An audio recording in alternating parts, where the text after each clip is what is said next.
Good evening. മാറ്റിനി വെബിനാറിലേക്ക് എല്ലാവർക്കും സ്വാഗതം. ഇന്ന് ബിസിനസ് റിലേറ്റഡ് ആയിട്ടുള്ള ഒരു വിഷയമാണ് നമ്മൾ കേൾക്കാൻ പോകുന്നത്. Strategies in business. നമുക്കറിയാം ബിസിനസ് ഒത്തിരി സ്ട്രാറ്റജീസ് ഉണ്ട്. അതിൻ്റെ പാർട്ട് 1 ആണിന്ന്. അതുകൊണ്ട് തന്നെ ഈ സ്ട്രാറ്റജികളെല്ലാം നമുക്ക് തുടർന്നുള്ള സമയങ്ങളിൽ കൃത്യമായിട്ട് മനസ്സിലാക്കാൻ പറ്റും. ബിസിനസ് എന്ന് പറയുന്നത് ഒത്തിരി ആഴമുള്ള ഒരു തലമാണ്. അതുകൊണ്ട് തന്നെ അതിൻ്റെ കമ്പോണൻസിനും അത്രമാത്രം ആഴങ്ങളുണ്ട്. അപ്പൊ ഇന്ന് നമുക്ക് വേണ്ടി ക്ലാസ് എടുക്കുന്നത് സുദീപ് ചിരയൻ സാറാണ്. സാർ ഒരു IAM അലുമിനിയാണ്, കോർപ്പറേറ്റ് ട്രെയിനറാണ്, കോട്ടയം CMS കോളേജിലെ പ്ലേസ്മെന്റ് ഓഫീസറാണ്. ഇങ്ങനെ പല നിലകളിൽ വിദേശത്തും സ്വദേശത്തും ഒക്കെ ഒത്തിരി ബിസിനസ് അനുഭവ പാഠങ്ങൾ ഉണ്ട്. അതുകൊണ്ട് തന്നെ ഈ ഒരു വിഷയത്തിൽ ഏറ്റവും ആധികാരികമായി വിത്ത് എക്സാമ്പിൾസ്, ലൈഫ് എക്സ്പീരിയൻസിലൂടെ നമുക്ക് മുന്നോട്ട് പോകാൻ സാധിക്കും. സോ നിങ്ങളുടെ എല്ലാവരുടെയും പേരിൽ സുദീപ് സാറിനെ ഞാൻ ഇതിലേക്ക് ക്ഷണിക്കുകയാണ്. Sudeep sir, you are welcome. Okay, thank you, Sabu sir. Once again, thank you for the platform. എന്നെ ഒരു പ്രാവശ്യം കൂടി ഇൻവൈറ്റ് ചെയ്തതിന്, അതുപോലെ ഒരു 45 minutes to 1 hour ശ്രദ്ധയോടെ നിങ്ങൾ കേൾക്കുകയും, അതോടൊപ്പം എനിക്കിതിനകത്തൊരു അഡ്വാൻറ്റേജ് ഇവിടെ വന്നെന്ന് പറഞ്ഞു കഴിഞ്ഞാൽ ഈ സെഷൻ കഴിഞ്ഞുള്ള ഡിസ്കഷന്, അപ്പം അത് എനിക്ക് ഒത്തിരി പഠിക്കാൻ പറ്റുന്നുണ്ടെന്നുള്ളതാണ് ഞാൻ മനസ്സിലാക്കിയത്. അപ്പൊ ഞാൻ ആദ്യമായിട്ട് എനിക്ക് ചോദിക്കാനുള്ളത്, നമ്മൾ സ്ട്രാറ്റജി എന്ന് പറയുമ്പോൾ നമ്മൾ വിചാരിക്കും നമുക്ക് ഈ സ്ട്രാറ്റജി ഒരു പരിധിയില്ല. സ്ട്രാറ്റജി എന്ന് പറയുന്നത് ഏതോ സായിപ്പിനുള്ളതാണ്, അല്ലെങ്കിൽ വലിയ ബുദ്ധിമാന്മാർക്കുള്ളതാണെന്നുള്ളതാണ് സ്ട്രാറ്റജി എന്നൊരു വാക്ക് കേൾക്കുമ്പോൾ നമുക്ക് തോന്നുന്നു. ശരിക്കും എന്ന് പറഞ്ഞു കഴിഞ്ഞാൽ ഒരു നാട്ടുംപുറത്തെ ഒരു പീഡിയക്കാരൻ പോലും അവൻ്റെതായ സ്ട്രാറ്റജി ഉണ്ട്. പക്ഷെ അവനെ സ്ട്രാറ്റജി എന്ന് വിളിക്കുന്നില്ല എന്ന് മാത്രമേ ഉള്ളൂ. ചിലപ്പോൾ അംബാനിയെക്കാട്ടിലും അദാനിയെക്കാട്ടിലും സൂപ്പർ ഐഡിയയും കൊണ്ടായിരിക്കും നടക്കുന്നത്. അപ്പോൾ സ്ട്രാറ്റജി എന്ന വാക്കെന്ന് പറയുന്നത് തന്ത്രങ്ങളായിട്ട് വരും, അല്ലെ? മലയാളത്തിൽ പറഞ്ഞാൽ തന്ത്രങ്ങളാണ്. അപ്പൊ എന്താണ് തന്ത്രങ്ങൾ എന്ന് പറയുന്നത്? ഒരു ബിസിനസ് നന്നാക്കാനാകാം, നിങ്ങളുടെ കരിയർ നന്നാക്കാനാകാം, അല്ലെങ്കിൽ ഒരു വീട് പണിയാനാണെങ്കിലും അതിനും കുറെ സ്ട്രാറ്റജീസ് വേണം, അല്ലെ? നല്ലൊരു ആശാരിയെ കാണണം, സ്ഥലം നോക്കണം. ഇപ്പോഴാണെങ്കിൽ ചിലപ്പോൾ വാസ്തുവൊക്കെ നോക്കേണ്ടി വരും. പണ്ടൊന്നും അങ്ങനെ പലരും നോക്കാറില്ലായിരുന്നു. അപ്പൊ അങ്ങനെ നമ്മൾക്കായത് ഒരു സ്ട്രാറ്റജി ഉണ്ട്. ഒരു ഫിനിഷിംഗ് എൻഡ് നമ്മൾ കണ്ടതിന് ശേഷമാണ്, അല്ലെങ്കിൽ നമ്മളൊന്ന് ഇമാജിൻ ചെയ്തതിന് ശേഷമാണ് നമ്മളെ സ്ട്രാറ്റജീസ് നമ്മൾ ഡെവലപ്പ് ചെയ്യുന്നത്. അപ്പൊ ഞാനൊന്ന് സ്ക്രീൻ ഷെയർ ചെയ്യാണ്. വിസിബിൾ ആണോ? ഓക്കെ. സ്ട്രാറ്റജീസ് ഇൻ ബിസിനസ് എന്നാണ് അതിന് ഞാൻ കൊടുത്തേക്കുന്നത്. അപ്പൊ ഓവറോൾ നമ്മൾ ഇതൊന്ന് നോക്കിക്കഴിഞ്ഞാൽ വാട്ട് ഈസ് ദിസ്, അല്ലെ? എന്താണിത് ഈ കാണുന്നത്? അപ്പം നമ്മള് സ്റ്റേക്ക് ഹോൾഡർ എന്ന് പറയുമ്പോൾ നമുക്കറിയാം, അല്ലെ? എല്ലാത്തിനും ഒരു സ്റ്റേക്ക് ഹോൾഡേഴ്സ് ഉണ്ട്. അപ്പം ഇദ്ദേഹം അല്ലെ ഒരു കമ്പനി സ്റ്റാർട്ട് ചെയ്യാനാണ്. ഇപ്പൊ നമ്മൾ ബിസിനസ് ആണ്, ഒരു ബിസിനസ്സിന് ഉള്ള സ്റ്റേക്ക് ഹോൾഡർ എന്ന് പറയുന്നത് അദ്ദേഹത്തിന് ബിസിനസ് ചെയ്യുവാനാണ്, അല്ലെ? സ്ട്രാറ്റജി എന്ന് പറയുമ്പോൾ അദ്ദേഹത്തിന് ബിസിനസ് ചെയ്യാനാണ്. അതിന് ഞാൻ പറയുന്നില്ല. അപ്പം ഇദ്ദേഹം എന്താണ് ചെയ്യുന്നത്? പുതിയതായിട്ട് he is not creating anything new, അല്ലെ? He take the resource from the environment. അപ്പം അത് ഹ്യൂമൻ റിസോഴ്സ് ആകാം, മെറ്റീരിയൽസ് ആകാം, അതൊരു റിസോഴ്സ് ആണ്. ഈവൻ ടെക്നോളജി, ഷാഹിൻ പറഞ്ഞതുപോലെ, സോറി പേര് തെറ്റിയത് ക്ഷമിക്കുക, ടെക്നോളജി. ഇദ്ദേഹം ഇത്രയും കാര്യങ്ങള്, അല്ലെങ്കിൽ ഞാനൊരു ഇൻട്രൊഡക്ഷൻ ആയിട്ട് പറയാണേ, ഇതല്ല ഞാൻ ഉദ്ദേശിക്കുന്നത് സ്ട്രാറ്റജിയിലോട്ട് വരുന്നത്. അപ്പൊ ഈ കാര്യങ്ങളെ എടുത്ത്, അപ്പൊ ഇത്രയും സോഴ്സ് ചെയ്തതിന് ശേഷം അതിൻ്റെ കൂടെ ക്യാപിറ്റലിലൂടെ ഇട്ടതിന് ശേഷമാണ് അദ്ദേഹം ഒരു ബിസിനസ്സിലേക്ക് വേണമെന്നുണ്ടെങ്കിൽ അദ്ദേഹം പോകുന്നത്. അദ്ദേഹത്തിന് ഒറ്റ ഒരു മാർഗ്ഗമേ ഉള്ളൂ, ഹൗ ടു മേക്ക് മണി, അല്ലെ? അപ്പൊ അതിന് കുറച്ച് സ്ട്രാറ്റജീസ് ഉണ്ടായിരിക്കും, അതിന് കുറച്ച് ഒബ്ജക്റ്റീവ്സ് ഉണ്ടായിരിക്കും. അപ്പൊ ഒബ്ജക്റ്റീവ്സ് സെറ്റ് ചെയ്യണമെന്നുണ്ടെങ്കിൽ പുള്ളിക്ക് ഒരു വിഷനും മിഷനും ഗോൾ സെറ്റിങ്ങും കാണും. അങ്ങനെ അദ്ദേഹം ഈ ഒരു ക്യാപിറ്റൽ വെച്ച്, ഹ്യൂമൻ റിസോഴ്സ് വെച്ച്, മെറ്റീരിയൽസ് വെച്ച്, അല്ലെ ടെക്നോളജി വെച്ചിട്ട് ഒരു ഓർഗനൈസേഷൻ അല്ലെങ്കിൽ ഒരു കമ്പനി ഫോം ചെയ്യുന്നു. ഈ കമ്പനി എല്ലാം ഫോം ചെയ്യുന്നത് എന്തിനാണെന്ന് ചോദിച്ചു കഴിഞ്ഞാൽ മേക്ക് പ്രോഫിറ്റ്, അല്ലെ? പ്രോഫിറ്റ് ഉണ്ടാക്കാൻ വേണ്ടിയാണ്. അപ്പൊ അങ്ങനെയെങ്കിൽ ഈ ഒരു പ്രോസസ്സിനാണ് നമ്മൾ സ്ട്രാറ്റജി എന്ന് പറയുന്നത്. നമുക്കറിയാവുന്ന സ്ട്രാറ്റജീസ് എന്ന് പറയുമ്പോൾ ഇതൊക്കെ ആയിരിക്കാം. ഒരുപക്ഷെ ഒന്ന് നിങ്ങൾക്കറിയാവുന്ന മാർക്കറ്റിംഗ് സ്ട്രാറ്റജി ഉണ്ടായിരിക്കാം, സെയിൽസിന് സ്ട്രാറ്റജി ഉണ്ടായിരിക്കാം, ഓപ്പറേഷൻ ഉണ്ടായിരിക്കാം, ഹ്യൂമൻ റിസോഴ്സിന് ഉണ്ടായിരിക്കാം, ഇനി മാനേജ്മെന്റ് തന്നെ ഒരു സ്ട്രാറ്റജി ഉണ്ടായിരിക്കും. ഇവരെയൊക്കെ എങ്ങനെ ഞാൻ നിലനിർത്തിക്കൊണ്ട് പോകണം, ഫിനാൻഷ്യൽ ആയിട്ടുള്ള സ്ട്രാറ്റജീസ് ഉണ്ട്, ഓപ്പറേഷണൽ ആയിട്ടുണ്ട്, ജോഗ്രഫിക്കൽ ആയിട്ടുള്ളതുണ്ട്, ഡെമോഗ്രാഫിക്കൽ ആയിട്ടുള്ളതുണ്ട്, കൾച്ചറൽ ഉണ്ട്, ഫെസ്റ്റിവൽ ഉണ്ട്, സീസണൽ ഉണ്ട്. ഇനി പ്രൊമോഷൻ ചെയ്യാനാണെങ്കിൽ അതിന് സ്ട്രാറ്റജി ഉണ്ട്, ബ്രാൻഡിങ്ങിന് ഒരു സ്ട്രാറ്റജി ഉണ്ട്, പ്രൈസിങ്ങിനുണ്ട്, ഇനി ഗ്രോത്ത് ഓറിയന്റഡ് ആയിട്ട് ചെയ്യുകയാണെങ്കിൽ അതിനും സ്ട്രാറ്റജി ഉണ്ട്. അപ്പം ഇതാണോ ശരിക്കും സ്ട്രാറ്റജി? അല്ല. ഇതൊക്കെ സ്ട്രാറ്റജി എടുക്കുന്ന ഓരോ ഡിപ്പാർട്ട്മെന്റ് അല്ലെങ്കിൽ ഒരു ഡിസിഷൻ എടുക്കുന്ന ഒരു എന്താ പറയുക so called departments, so called എന്താ പറയുക യൂണിറ്റ്സ് എന്ന് പറയാം. അപ്പം ഈ മാർക്കറ്റിംഗ് ഇരിക്കുന്ന ആൾക്കാര് ഹൗ ടു മാർക്കറ്റ് അല്ലെങ്കിൽ how to sell, how to operate this, how to recruit people, അല്ലെ, ഹയർ ചെയ്യണം, ഫയർ ചെയ്യണം, പ്രൊമോഷൻ കൊടുക്കണം, ലീവ് കൊടുക്കണം, ഇതെല്ലാം ഒരു സ്ട്രാറ്റജിയുടെ ഭാഗമാണ്. അല്ലെ, ഹയർ ആൻഡ് ഫയർ പോളിസി ഉണ്ട്. ഇപ്പൊ മാനേജ്മെന്റ് ഉണ്ട്, എത്ര പേരെ എടുക്കണം, ഏതൊക്കെ ലൊക്കേഷനിലായിരിക്കണം, ഫിനാൻഷ്യൽ ആയിട്ടുള്ള കൺസ്ട്രെയിൻസ് ഉണ്ട്, എത്രമാത്രം ക്യാപിറ്റൽ എടുക്കണം, മന്ത്ലി എത്ര വേണം എന്നുള്ളത് they will do the strategies. ഇനിയിപ്പോ ഞാൻ നിങ്ങളോട് ഓപ്പൺ ആയിട്ട് ചോദിക്കുന്നത്, നിങ്ങൾ അറിവിൽ നിങ്ങൾ വിചാരിക്കുന്ന എന്തെങ്കിലും സ്ട്രാറ്റജീസ് ഉണ്ടെങ്കിൽ ഒന്ന് സംസാരിക്കുക, അല്ലെങ്കിൽ ഒന്ന് ചാറ്റ് ചെയ്യുകയാണെങ്കിൽ അതുകൂടെ ഡിസ്കസ് ചെയ്തിട്ട് അടുത്ത ഇതിലോട്ട് നമുക്ക് പോവാം. എന്തെങ്കിലും ഉണ്ടോ? ആർക്കെങ്കിലും എന്തെങ്കിലും ഒരു സ്ട്രാറ്റജീസ് പറയാനുണ്ടോ? സ്ട്രാറ്റജീസ് എന്ന് പറഞ്ഞാൽ നിങ്ങളുടെ അഭിപ്രായത്തിൽ എന്താണ് സ്ട്രാറ്റജീസ്? ഈ സെഷൻ തീർന്നിട്ട് എടുക്കാതെ നമ്മൾ Q&A എടുക്കുന്നതിനെക്കാട്ടും നല്ലത് ഒരു ഡിസ്കസ് ചെയ്ത് പോയി കഴിഞ്ഞാൽ അതല്ലേ നല്ലത്? തീർച്ചയായും ഡിസ്കഷൻ. സാർ, നമ്മളൊരു കാര്യം വിജയിക്കുന്നതിന് വേണ്ടി നാം ഉണ്ടാക്കിയെടുക്കുന്ന കുറെ സ്റ്റെപ്പുകളുണ്ട്. അതാണ് സ്ട്രാറ്റജി ആയിട്ട്. ആ സ്റ്റെപ്പുകൾ തെറ്റിപ്പോയാൽ അത് നമ്മളുടെ വിജയം തന്നെ തകർന്നു പോകും. അപ്പൊ നാം ഒരു വിജയത്തിന് വേണ്ടി, ഒരു പ്രവൃത്തി പൂർണ്ണമാക്കുന്നതിന് വേണ്ടി നാം ഉപയോഗിക്കുന്ന കുറേയേറെ മെത്തേഡ്സ്, അതാണ് സ്ട്രാറ്റജി എൻ്റെ കണക്കിൽ സാർ. തീർച്ചയായിട്ടും. Thank you so much. സാറിനോട് ഞാൻ ആഡ് ചെയ്തൊരു കാര്യം പറയാൻ, രത്തൻ ടാറ്റയോട് ഇങ്ങനെ ഒരാൾ ചോദിച്ച ഒരു ക്വസ്റ്റ്യൻ ഉണ്ടായിരുന്നു. സാർ എടുക്കുന്ന തീരുമാനങ്ങൾ എങ്ങനെ ഇത്രയും ശരിയായിട്ട് വരുന്നതെന്ന് ചോദിച്ചു. അദ്ദേഹം റിപ്ലൈ ചെയ്യുന്നത്, ഞാൻ ശരിയായ തീരുമാനങ്ങളല്ല എടുക്കാറുള്ളത്, ഞാൻ ചില തീരുമാനങ്ങൾ എടുക്കുകയാണ്. ഞാനെടുത്ത തീരുമാനം ശരിയാണെന്ന് ഞാൻ എൻ്റെ പ്രവൃത്തിയിലൂടെ ചെയ്യുക മാത്രമാണ് ചെയ്യുന്നത്. ക്ലിയർ ആണെന്ന് മനസ്സിലായി. അപ്പൊ നമ്മള് സാറേ, ഈ marketing analysis, marketing survey, SWOT analysis അതൊന്നും പറഞ്ഞില്ല. ഇല്ല, അത് വരുന്നുണ്ട്. ഇത് പാർട്ട് 1 ആയുള്ളൂ. ഒരു ഇൻട്രൊഡക്ഷൻ ആയത്, ട്രെയിലർ മാത്രമേ ഉള്ളൂ. സാറ് പറഞ്ഞില്ല എന്തെങ്കിലും പോയിന്റ് ആഡ് ചെയ്യണമെന്ന്. അതെ. അതെല്ലാം ഉണ്ട്. SWOT അനാലിസിസ് ഉണ്ട്, എല്ലാം ഉണ്ട്. അത് വരുന്നുണ്ട്, വലിയൊരു ലിസ്റ്റേ വരുന്നുണ്ട്. അപ്പം അതുണ്ട്. ശരി, തീർച്ചയായിട്ടും SWOT അനാലിസിസ് എന്ന് പറയുന്നത് തന്നെ നമുക്കറിയാമല്ലോ. നമ്മുടെ സ്ട്രെങ്തും വീക്ക്നെസ്സും ഓപ്പർച്യൂണിറ്റീസും ത്രെട്ടും കാര്യങ്ങളും എല്ലാം നമ്മൾ ഡിസ്കസ് ചെയ്ത് അങ്ങനെയാണ് ഒരു സ്ട്രാറ്റജി ഫോർമുലേറ്റ് ചെയ്യുന്നത്. അപ്പം സ്ട്രാറ്റജി ഫോർമുലേഷനിൽ ഈ കാര്യങ്ങളെല്ലാം നമ്മൾ ഡിസ്കസ് ചെയ്യും. അത് നമ്മൾ ഏകദേശം ഒരു 5-6 സ്റ്റെപ്പുകൾ, നമ്മൾ സ്റ്റേജസ് ആണ് പഠിക്കാൻ പോകുന്നത്. അപ്പൊ ഞാൻ നിങ്ങളോട് ഇതായിട്ട് അവകാശവാദം ഒരുക്കല്ല.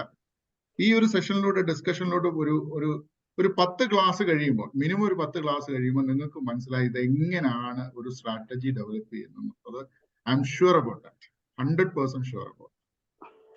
അപ്പൊ അത് നമ്മൾ ഡീറ്റെയിൽ ആയിട്ടാണ് പോകുന്നത്. ഇന്നൊരു ഇൻട്രൊഡക്ഷൻ ആണ്, എവിടാണ് സ്ട്രാറ്റജി എടുക്കുന്നത്, എങ്ങനെയാണ് സ്ട്രാറ്റജി എടുക്കുന്നത്, ഈ സ്ട്രാറ്റജിയെ നമ്മൾ എങ്ങനെ അപ്ഗ്രേഡ് ചെയ്യാൻ പറ്റും, ഡൗൺഗ്രേഡ് ചെയ്യാൻ പറ്റും. കാരണം ചില സമയത്ത് ഒരു മാസം കഴിയുമ്പോൾ അടിപൊളി സ്ട്രാറ്റജിയാണ്, വെരി ഗുഡ്, പക്ഷെ അടുത്ത മാസം ഇത് വർക്ക്ഔട്ട് ചെയ്യാൻ പറ്റത്തില്ല. കാരണം ആ സീസൺ കഴിഞ്ഞു പോയി, അല്ലെ? ശബരിമല തീർത്ഥാടകർക്ക് വേണ്ടി ഞാൻ ചക്ക വിൽക്കാൻ വേണ്ടി പത്തനംതിട്ടയിലും വടശ്ശേരിക്കരയിലും പമ്പയിലുമായിട്ട് കുറെ ചക്ക വാങ്ങിച്ചുകൊണ്ടിരിക്കും. ശബരിമല സീസൺ കഴിഞ്ഞ് വീണ്ടും ചക്കയും കൊണ്ട് പോയി കഴിഞ്ഞാൽ ആര് വാങ്ങും? അപ്പം we need to change the strategy based on the season. അപ്പൊ അതിനനുസരിച്ച് ഏത് സിറ്റുവേഷനിലാണ്, അതാണ് ചില എന്താ പറയുന്നത്, ഡെമോഗ്രാഫിക്കൽ ഏജ് വൈസ് ആയിട്ടുള്ള ചില സാധനങ്ങൾ നമുക്ക് കൊച്ചു പിള്ളേർക്ക് സെല് ചെയ്യാൻ പറ്റും, ചില സാധനങ്ങൾ കൊച്ചു പിള്ളേരെ വാങ്ങത്തുള്ളൂ. അപ്പൊ അതെങ്ങനെ നമ്മൾ ബിൽഡ് ചെയ്യുന്നത് നോക്കിയാണ് സ്ട്രാറ്റജി നമ്മൾ എടുക്കാറുള്ളത്. അപ്പം അടുത്ത ഇതിലോട്ട് നമുക്ക് പോകാം. ഇനി അടുത്തൊരു ഡിസ്കഷനിലോട്ട് പോകാം. നമ്മൾ സ്ട്രാറ്റജിക് മാനേജ്മെന്റ് പ്രോസസ് എന്ന് പറയുന്നത് ഒരു വിഷൻ, മിഷൻ, ഗോൾ നമ്മൾ സെറ്റ് ചെയ്യുക. ഞാൻ എന്തിനാ കമ്പനി തുടങ്ങിയത്? അല്ലെ? എനിക്കൊരു വിഷൻ ഉണ്ട്, എനിക്കൊരു മിഷൻ ഉണ്ട്. സാബു സാറിനോട് ചോദിച്ചു കഴിഞ്ഞാൽ Sabu sir very soon he will enter into Guinness World of Records. അപ്പൊ there is a strategy behind that. There is a vision, mission and goal. അല്ലെ? അതുവേണ്ടി ഓരോ സ്റ്റെപ്പുകളും സാർ എടുക്കുന്നത് വ്യത്യസ്തമായിരിക്കാം. സാർ തന്നെ എന്താ പറയുന്ന കുറെ പേരെ വിളിച്ചതിന് ശേഷമായിരിക്കും ഒരാൾ ചിലപ്പോൾ ഇന്ന് റെഡിയാകും. ചിലപ്പോൾ ഇന്ന് റെഡിയാകുന്ന ഒരാൾ ചിലപ്പോൾ ലാസ്റ്റ് മിനിറ്റ് ആയിരിക്കും വേറൊരു കാര്യത്തിൽ സാറിനെ പെട്ടെന്ന് വിളിച്ചു പറയുന്നത്. സോ സാറിനൊരു പ്ലാൻ ബി കാണും. ഒരാളില്ലെങ്കിൽ അടുത്ത ആളെ, അല്ലെങ്കിൽ at least he has to present it. The show must go on. അത് ഒന്ന്. രണ്ട്, അതുപോലെ നമ്മളൊരു സെയിൽസിലേക്ക് നമ്മൾ പോവുകയാണെങ്കിൽ സെയിൽസിന് എക്സിക്യൂട്ടീവ് ഇല്ലെന്നും പറഞ്ഞ് നമുക്ക് ബിസിനസ് നടത്താതിരിക്കാൻ പറ്റൂ. Owner has to go.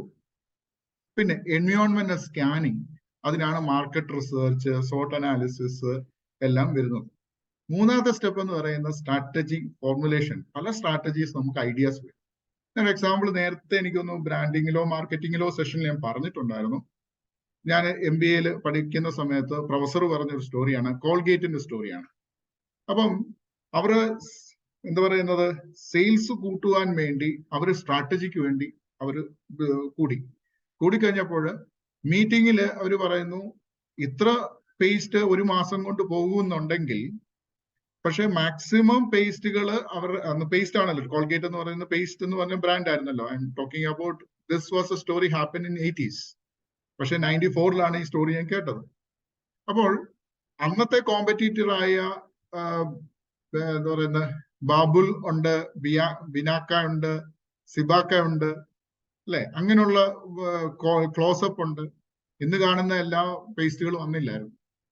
അപ്പം ഇവരുടെ ഇടയ്ക്ക് അവർക്ക് എന്ത് സ്ട്രാറ്റജി എടുക്കണമെന്നുള്ളപ്പോൾ അവിടെ ഇരുന്ന ഒരു വ്യക്തി പറഞ്ഞതാണ്, ഈ ട്യൂബിന്റെ വലിപ്പം ഒന്ന് കൂട്ടിക്കഴിഞ്ഞാൽ 30 ദിവസം കൊണ്ട് തീരുന്നത് 20 ദിവസം കൊണ്ട് പേസ്റ്റ് തീരത്തില്ലേ? കാരണം quantity pressed is more than what he was pressing with ആ ഒരു before the എന്താ പറയുന്നത് പഴയ സ്റ്റോക്കില് അല്ല പുതിയ സ്റ്റോക്കില് ഇതിന്റെ വിഡ്ത്ത് കൂട്ടി, അതായത് ഇതിന്റെ ഓപ്പണിങ്ങിന്റെ വിഡ്ത്ത് കൂട്ടിക്കഴിഞ്ഞാൽ more pace will come out. അപ്പൊ ഒരു സ്ട്രാറ്റജിയാണ്, ഇതൊരു മാർക്കറ്റിംഗ് ഐഡിയ ആണ്, സെയിൽസ് ഐഡിയ ആണ്, മാനേജ്മെന്റ് ഐഡിയ ആണ്. ഈ ഐഡിയ ആണ് നമ്മൾ സ്ട്രാറ്റജി എന്ന് പറയുന്നത്. ഒരു പക്ഷേ നമ്മൾ ഏറ്റവും കൂടുതൽ എക്സാമ്പിൾ എളുപ്പം റിലേറ്റ് ചെയ്യുന്ന ബാഹുബലിക്കകത്തെ തന്ത്രങ്ങളൊന്നുണ്ടെങ്കിൽ, കട്ടപ്പ അവിടെ നിൽക്കുന്നു, മറ്റേ ആളവിടെ നിൽക്കുന്നു. അപ്പം നമ്മുടെ മലയാള സിനിമയിലൊക്കെ കണ്ടിട്ടുണ്ടല്ലോ ഈ കൊള്ളസങ്കേതമൊക്കെ, ട്യൂബ് ലൈറ്റിന്റെ താഴെ ഇങ്ങനെ ഇതുവഴി വേണം, ഇതുവഴി പട്ടി കടിക്കും, ഇവിടെ പോലീസ് വന്നാലോ എന്ന് പറയുന്ന പോലെ തന്നെയാണ് സെയിൽസിന്റെ ആയാലും മാർക്കറ്റിംഗിന്റെ ആണെങ്കിലും ഒരു കമ്പനിയുടെ സ്ട്രാറ്റജി ഡെവലപ്പ് ചെയ്യുന്നത്. ഇവിടെ വന്നു കഴിഞ്ഞാൽ നമ്മുടെ കോമ്പറ്റീറ്റേഴ്സ് അറ്റാക്ക് ചെയ്താലോ, അതൊക്കെ സ്ട്രാറ്റജി. പോർട്ടേഴ്സ് 5 ഫോഴ്സസ് എന്ന് പറയുന്ന ഒരു സ്ട്രാറ്റജിക് എലിമെന്റൂടെ നമ്മൾ ഡിസ്കസ് ചെയ്യുന്നുണ്ട്. അതിനകത്ത് കോമ്പറ്റീറ്റേഴ്സ് അനാലിസിസ്, റൈവൽറി ഉണ്ട്, സബ്സ്റ്റിറ്റ്യൂഷൻ ഉണ്ട്. സബ്സ്റ്റിറ്റ്യൂട്ട്, നമ്മളൊരു പ്രൊഡക്റ്റ് ഉണ്ടാക്കി അതിന്റെ അടുത്ത നിമിഷം ഇതിന്റെ ഡ്യൂപ്ലിക്കേറ്റ് വന്നു. അപ്പൊ അതിനെ എങ്ങനെ നമ്മൾ ഓവർകം ചെയ്യും എന്നുള്ള സ്ട്രാറ്റജീസ്, എവിടെയാണ് ലോഞ്ച് ചെയ്യേണ്ടത് എന്നുള്ളത്. അപ്പൊ അങ്ങനെ കുറെ ഓരോ പണ്ടത്തെ ആൾക്കാർ ഓരോ സ്ട്രാറ്റജീസ് കണ്ടുപിടിച്ച് നമുക്ക് അവരുടെ എക്സ്പീരിയൻസ് കൊണ്ട് നമുക്ക് പറഞ്ഞു തരികയാണ്. അപ്പം ഇതൊന്നും അറിയാതെ പലപ്പോഴും നമ്മൾ ബിസിനസ്സിൽ ഇട്ടിട്ടും നമ്മൾ നല്ല വിജയം വരുന്നുണ്ടെങ്കിൽ ഇത്രയും കൂടുതൽ സ്ട്രാറ്റജിയുടെ അറിഞ്ഞിട്ട് പോയി കഴിഞ്ഞാൽ എന്തുമാത്രം പ്രയോജനങ്ങൾ. പിന്നെ നമ്മൾ ഡിസ്കസ് ചെയ്യുന്ന ആ സ്ട്രാറ്റജീസ് എങ്ങനെ ഇംപ്ലിമെന്റ് ചെയ്യാം എന്നുള്ളതാണ്. പിന്നെ സ്ട്രാറ്റജി ഇവാലുവേറ്റ് ചെയ്യാം. അപ്പം വിഷൻ ആൻഡ് മിഷനെ കുറിച്ച് നമ്മൾ പറഞ്ഞു കഴിഞ്ഞാൽ, ഇപ്പം ഞാൻ 2 എക്സാമ്പിൾ എടുത്തിട്ടുണ്ട്. Vision of Disney, to make people happy, മറ്റുള്ളവരെ സന്തോഷകരമാക്കുക.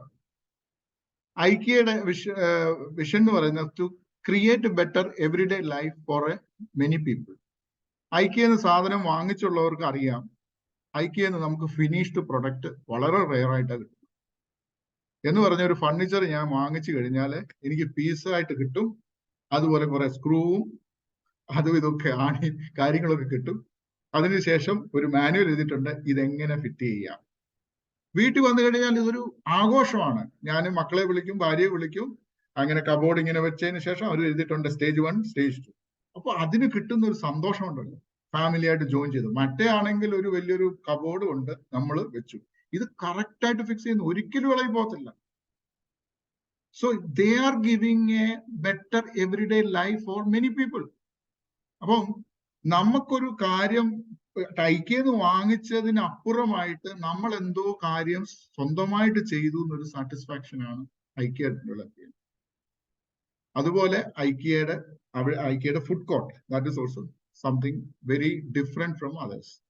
ഇനി മിഷൻ എടുത്തു വന്നു കഴിഞ്ഞാൽ അഡിഡാസിന്റെ mission to strive the global leader in the sporting product എന്ന് പറഞ്ഞാൽ, അതിന്റെ ചുരുക്കമായിട്ട് പറഞ്ഞു കഴിഞ്ഞാൽ അവരുടെ മിഷൻ എന്ന് പറഞ്ഞു കഴിഞ്ഞാൽ, വിഷനും മിഷനുമായിട്ടുള്ള വ്യത്യാസം എന്ന് പറഞ്ഞാൽ, വിഷൻ എന്ന് പറഞ്ഞാൽ what we wanted to do with my company. എന്റെ കമ്പനിക്ക് ഒരു ഗോൾ ഉണ്ട്.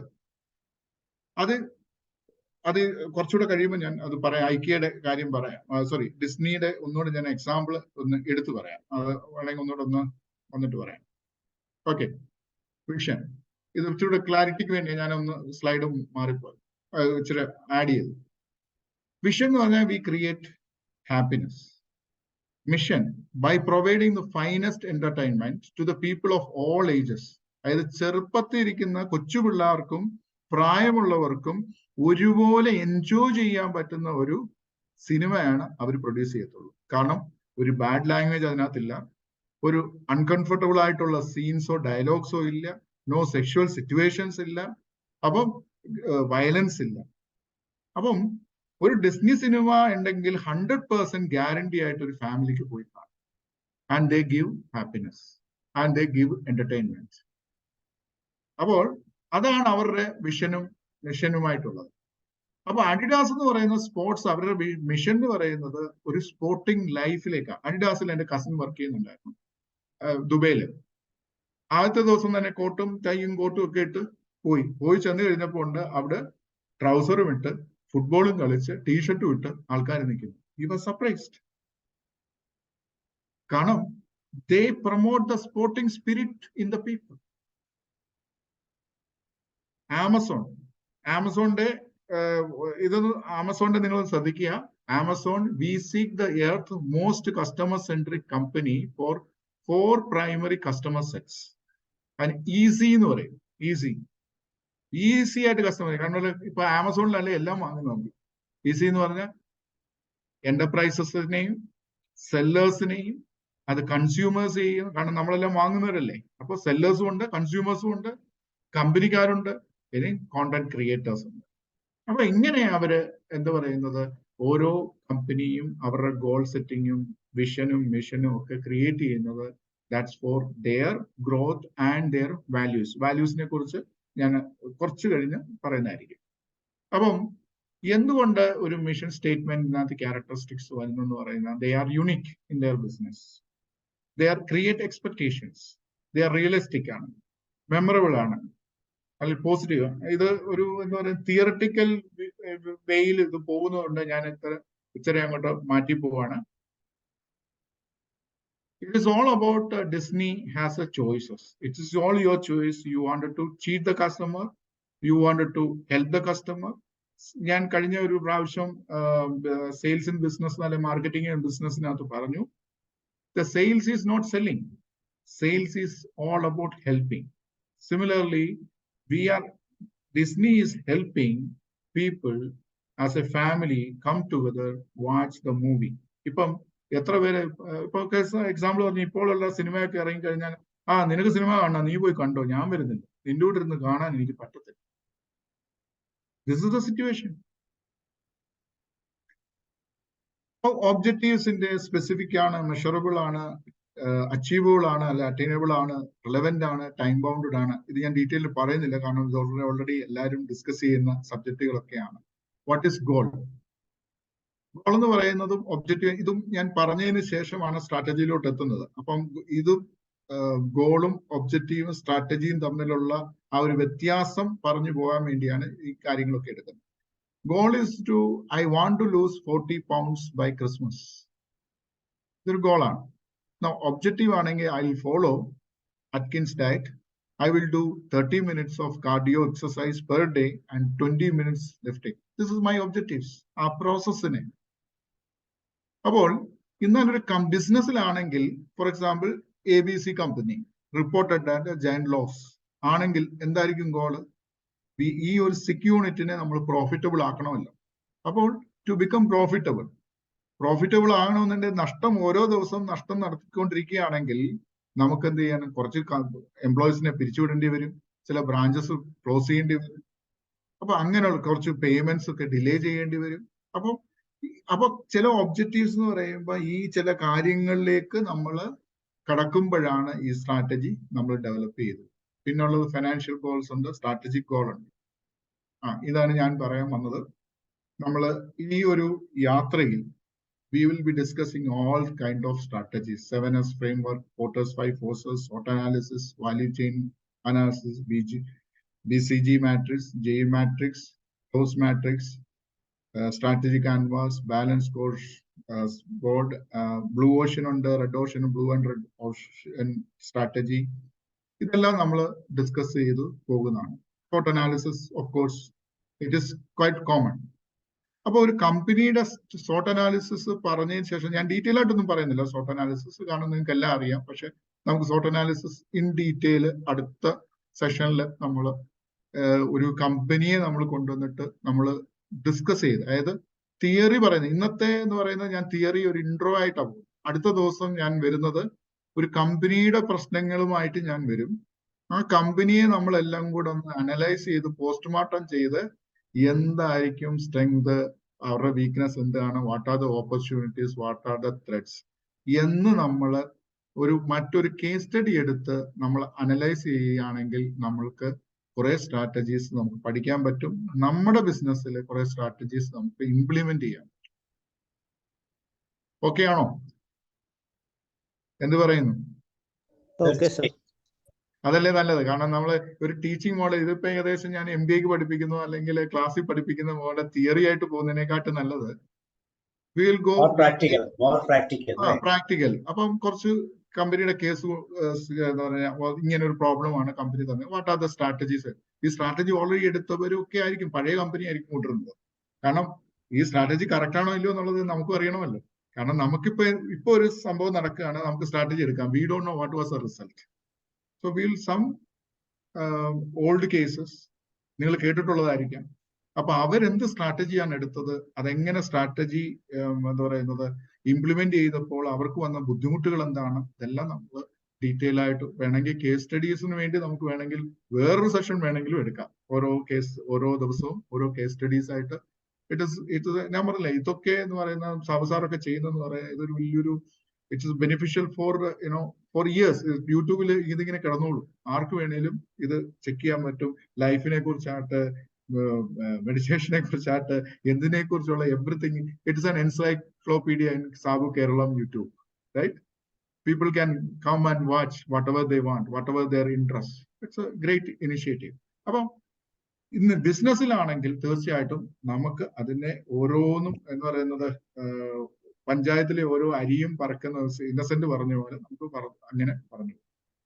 അങ്ങനെയെങ്കിൽ സ്ട്രാറ്റജിക്ക് ഞാൻ ഇത് ഡീറ്റെയിൽ ആയിട്ട് പോകുന്നുണ്ട്. പല ലെവലിലാണ് സ്ട്രാറ്റജി എടുക്കുന്നത്. നമുക്കറിയാലോ, കോർപ്പറേറ്റ് ലെവൽ എന്ന് പറഞ്ഞാൽ ടോപ്പ് മാനേജ്മെന്റ് എടുക്കുന്ന ആ സ്ട്രാറ്റജീസ്. പിന്നെ ബിസിനസ് സ്ട്രാറ്റജി എന്ന് പറയുന്നത് ഇച്ചിരി ലോവർ ഗ്രേഡിൽ എടുക്കുന്നത്. പിന്നെ ഫങ്ഷണൽ സ്ട്രാറ്റജീസ് ഉണ്ട്. അപ്പോൾ അവരെടുക്കുന്ന സ്ട്രാറ്റജീസ് എന്തൊക്കെയാണെന്നും ഇതെല്ലാം നമ്മൾ ഡീറ്റെയിൽ ആയിട്ട് നമ്മൾ പഠിക്കുന്നുണ്ട്. ഇതൊന്നും ഇപ്പൊ എടുക്കുന്നില്ല, കാരണം എന്ന് പറഞ്ഞാൽ അത് ഇറ്റ്സ് ടു വാസ്റ്റ്. അവസാനം അറിയാം, ഇതൊക്കെ ടു വാസ്റ്റ് ആണ്. അപ്പൊ അതെന്ത് സ്ട്രാറ്റജീസ് ആണ് അവരെടുക്കുന്നത്. അപ്പൊ ലോവറിൽ തന്നെ നമുക്ക് പോകാം. അപ്പം ഫങ്ഷൻ എന്ന് പറയുന്നത് ബിസിനസ് ഫങ്ഷൻ ആകാം, ഡിപ്പാർട്ട്മെന്റ്സ് ആകാം, അല്ലെ? ഓപ്പറേഷൻ ഡിപ്പാർട്ട്മെന്റ് ആകാം, മാർക്കറ്റിംഗ് ആകാം. അപ്പം പിന്നെ മാനേജേഴ്സ് എടുക്കുന്നതാകാം, ബിസിനസ് ലെവൽ എടുക്കുന്ന ലെവല്, സൂപ്പർവൈസറി ലെവലിലുണ്ട്, മാനേജറി ലെവലിലുണ്ട്, പിന്നെ കോർപ്പറേറ്റ് ലെവലിൽ. അത് അവരെടുക്കുന്ന ഡിസിഷൻസ് എന്തൊക്കെയാണ് എന്നുള്ളത് പറയാം. അപ്പൊ ഫങ്ഷണൽ ലെവലിലുള്ള ഡിസിഷൻ എന്ന് പറയുന്നത് നമ്മൾ മാർക്കറ്റിംഗ് സ്ട്രാറ്റജി ഉണ്ട്. ഇപ്പൊ ലോക്കൽ മാർക്കറ്റിംഗ് ആണ്, മാനേജ്മെന്റിന് ഒരു സ്ട്രാറ്റജി ഉണ്ട്, അല്ലേ? അത് ഫോർ എക്സാമ്പിൾ റിലയൻസിന്റെ മുകേഷ് അംബാനിക്ക് ഒരു സ്ട്രാറ്റജി ഉണ്ട്, അദ്ദേഹത്തിന്റെ മാനേജ്മെന്റ് ഇതുണ്ട്, സ്ട്രാറ്റജി ഉണ്ട്. എന്നാൽ കോട്ടയത്തിരിക്കുന്ന ജിയോക്കാർക്കും ട്രെൻഡ്സുകാർക്കും ഒരു സ്ട്രാറ്റജി ഉണ്ടല്ലോ. Because they know the market, market കോട്ടയത്തിലെ ആൾക്കാർ എങ്ങനെ പർച്ചേസ് ചെയ്യുന്നത് ബോംബെയിൽ ഇരിക്കുന്നവരല്ല ഡിസൈഡ് ചെയ്യുന്നത്. But he may local be market അല്ലേ, ലോക്കൽ മാർക്കറ്റ്. അതെ അതെ അതെ. അപ്പൊ അങ്ങനെ നമ്മൾ ആ മാർക്കറ്റിനനുസരിച്ചുള്ള സ്ട്രാറ്റജി അവർ ഡെവലപ്പ് ചെയ്തു പോകും. ഇനി ഇൻ സമ്മറി ഇത് വളരെ ശ്രദ്ധിക്കുകയാണ്. നമ്മൾ ആദ്യം ചെയ്യുന്ന എൻവയോൺമെന്റ് സ്കാനിങ് ആണ്. അപ്പം എൻവയോൺമെന്റ് സ്കാനിങ് എന്ന് പറയുമ്പോൾ what is external, what is internal. Company നമ്മൾ ലോഞ്ച് ചെയ്യാൻ പോകുന്നു, അല്ലെങ്കിൽ മാർക്കറ്റ് സ്റ്റഡി നടക്കുന്നു, അല്ലെങ്കിൽ എന്താ പറയുന്നത്, ഇപ്പം IIP-യിലൊക്കെ സാബുസാറിന്റെ ഒക്കെ ട്രെയിനിങ് ഞാൻ അറ്റൻഡ് ചെയ്തിട്ടുള്ളത്. അപ്പം ഇവർ പറയുന്നത് മാർക്കറ്റ് സ്റ്റഡി വേണമെന്നാണ് പറയുന്നത്. അപ്പം ഇത് നമ്മൾ മാർക്കറ്റ് സ്റ്റഡി ഇല്ലാതെ നമ്മൾ ഒരു പ്രൊഡക്റ്റും ലോഞ്ച് ചെയ്യാൻ പാടില്ല. പിന്നെ നമ്മൾ ഒബ്സർവ് ചെയ്യണം വാട്ട് ഇസ് എൻവയോൺമെന്റ്. അത് എൻവയോൺമെന്റിൽ വാച്ച് ചെയ്യണം എന്ത് ബിസിനസ് ആണ് ഇവിടെ നടക്കുന്നത്. ഡേറ്റ നമ്മൾ ചെക്ക് ചെയ്യണം. എക്സ്പോർട്ട് ഡേറ്റ ഉണ്ട്. ഇപ്പൊ നിങ്ങൾ സ്പൈസസിന്റെ മാർക്കറ്റാണ് ചെയ്യണമെന്നുണ്ടെങ്കിൽ എത്ര സ്പൈസസ് എക്സ്പോർട്ട് ചെയ്യുന്നുണ്ട്, ആരൊക്കെയാണ്, ഏതൊക്കെ രാജ്യങ്ങളിലാണ് ഏത് സ്പൈസ് ആണ് പോകുന്നത് ഏറ്റവും കൂടുതൽ, ആ രാജ്യത്തിൽ സ്പൈസിന്റെ പ്രൈസ് എത്രയാണ് വരെ നമ്മൾ അല്ല നയിക്കുന്ന. സുദീപ് സ്പൈസിന്റെ ബിസിനസ് നല്ല ലാഭം. ഇന്നലെ വരെ അവൻ മാരുതിയിലായിരുന്നു, ഇപ്പൊ അവൻ വന്നു ബെൻസ് കാറില്ല. ഇന്നലെ അവന് ഒരു നില കെട്ടിടേ ഉള്ളായിരുന്നു, ഇപ്പൊ 2 നില കെട്ടിടമായി. ഇപ്പുറത്ത് കോട്ടയം ടൗണിൽ ഇപ്പൊ ഒരു വലിയൊരു കെട്ടിടം പണിയുന്നു. എന്നാ പിന്നെ ഞാനും സ്പൈസ് മാർക്കറ്റ് തുടങ്ങാം എന്ന് വിചാരിച്ച് തുടങ്ങിക്കഴിഞ്ഞാൽ you end up in a loss. Sudeep Cherian എന്ന് പറഞ്ഞ വ്യക്തി എവിടാണ് സ്പൈസ് ആരുടെ നിന്നാ വാങ്ങുന്നത്, ഏത് കടയിൽ നിന്നാ വാങ്ങുന്നത്, കടയിൽ നിന്നാണോ വരയ്ക്കുന്നത്, ഫാമേഴ്സിന്റെ നിന്നാണോ വാങ്ങുന്നത്, എത്ര റേറ്റിലാ വാങ്ങുന്നത്, ഇത് എക്സ്പോർട്ട് ചെയ്യുന്ന ക്വാളിറ്റി എന്താണ്, ഏതെല്ലാം രാജ്യങ്ങളിലാണ് പോകുന്നത്, ആ രാജ്യത്തെ പ്രൈസ് എന്താണ്, ആ രാജ്യത്തെ ജനങ്ങളുടെ ടേസ്റ്റ് എന്താണ്, അവിടെ മാർക്കറ്റ്. അപ്പൊ മാർക്കറ്റ് സർവേ ഇവിടെ മാത്രമല്ല അവിടെയും ചെയ്യണം. കാരണം actually consumers are there. If you are in export business, എല്ലാവരും മീറ്റ് കയറ്റി വെക്കുന്നു, ഞാനും മീറ്റ് കയറ്റി വെക്കും. So like you will get a very very very low margin. അങ്ങനെയുള്ള ഒത്തിരി പേരെ എനിക്കറിയാം. അവർ ശരിക്കും കഷ്ടപ്പെട്ട് ആണ് വർക്ക് ചെയ്യുന്നത്. പക്ഷെ who is making big profit? കൈ നനയാതെ മീൻ പിടിക്കുന്ന എത്രയോ പേരുണ്ട്. ഈ മീനൊക്കെ എക്സ്പോർട്ട് ചെയ്യുന്നത് ചിലരുണ്ടല്ലോ, ചൂണ്ടയിട്ടാലും ഇങ്ങനെ മീനെ പിടിക്കുന്നത് കൈ തുടയാതെ വെക്കുന്നത്. എന്റെ ഒരു സുഹൃത്തുണ്ടായിരുന്നു, പണ്ടൊക്കെ തോട്ടിലൊക്കെ ഞങ്ങൾ മീൻ പിടിക്കാൻ പോകുമ്പോൾ പുള്ളി ഞങ്ങളെ കൊണ്ട് തന്നെ ഇര നൂർപ്പിച്ചിട്ട് പുള്ളി ഇടും, മീൻ പിടിക്കാൻ ഒന്നും മീനെ പിടിച്ചിട്ട്. കൈ നനയാതെ മീൻ പിടിക്കുന്ന അങ്ങനെ ആൾക്കാരുണ്ട്. Management is all about getting things done through others അല്ലെ എന്ന് പറഞ്ഞാൽ സ്വയം പഠിക്കുകയും വേണം. കാരണം അവൻ നിന്നെ ചീറ്റ് ചെയ്യുകയും ചെയ്യാം. It is getting done through others, but you should know what the product is all about. Otherwise, you will be fooled. നമ്മളെ വിട്ടിയാക്കും, അത് ഉറപ്പാണ്. അപ്പം environment scanning is all about the scanning of the business externally and internally. ചില secrets ഇത് വളരെ ഡീപ്പായിട്ടുള്ള, എനിക്കൊന്ന് ഒരു 3-4 ക്ലാസ്സുകൾ വേണം ഈ എൻവയോൺമെന്റ് സ്കാനിങ് തന്നെ എടുക്കാൻ. അപ്പം അത് നമുക്ക് എക്സാമ്പിൾ വഴി പോകും. അപ്പൊ സോഷ്യൽ എൻവയോൺമെന്റ് ഉണ്ട്, ടാസ്ക് ഓറിയന്റഡ് ആയിട്ടുള്ളതുണ്ട്, സ്ട്രക്ചറൽ ഉണ്ട്. ഇത് പറയാം. അതിനുശേഷം നമ്മൾ സ്ട്രാറ്റജി ഫോർമുലേഷനിലോട്ട് പോകും. ഞാനൊന്ന് പറഞ്ഞിട്ട് അതിലോട്ട് പോകാം. പിന്നെ സ്ട്രാറ്റജി ഇംപ്ലിമെന്റേഷൻ പോകും. സ്ട്രാറ്റജി ഫോർമുലേഷൻ എന്ന് പറയുന്നത് നമ്മളൊരു മിഷൻ നമ്മൾ എടുക്കും, ഒബ്ജക്റ്റീവ്സ് എടുക്കും. അപ്പൊ എന്താ ചെയ്യേണ്ടതെന്ന് പറഞ്ഞാൽ ഇതില് നിങ്ങളുടെ കമ്പനി അല്ലെ നിങ്ങൾ തുടങ്ങാൻ വരുന്ന കമ്പനിയുടെ നിങ്ങൾ പ്രിപ്പയർ. അടുത്ത സെഷനിൽ വരുമ്പോൾ നിങ്ങളുടെ കമ്പനി എന്താണെന്നും, അപ്പൊ നിങ്ങളുടെ കമ്പനിയുടെ മിഷൻ, ഞാൻ ഈ പറയുമ്പോൾ മിഷൻ എന്ന് പറയുമ്പോൾ നിങ്ങളുടെ കമ്പനിയുടെ മിഷൻ നിങ്ങൾ എഴുതുക ഒരു ബുക്കിനകത്ത്. അടുത്ത ഒബ്ജക്റ്റീവ്സ് എഴുതുക. അടുത്ത സ്ട്രാറ്റജീസ് 1, 2, 3 സ്ട്രാറ്റജീസ് എടുക്കുക. What are the policies you are going to do that.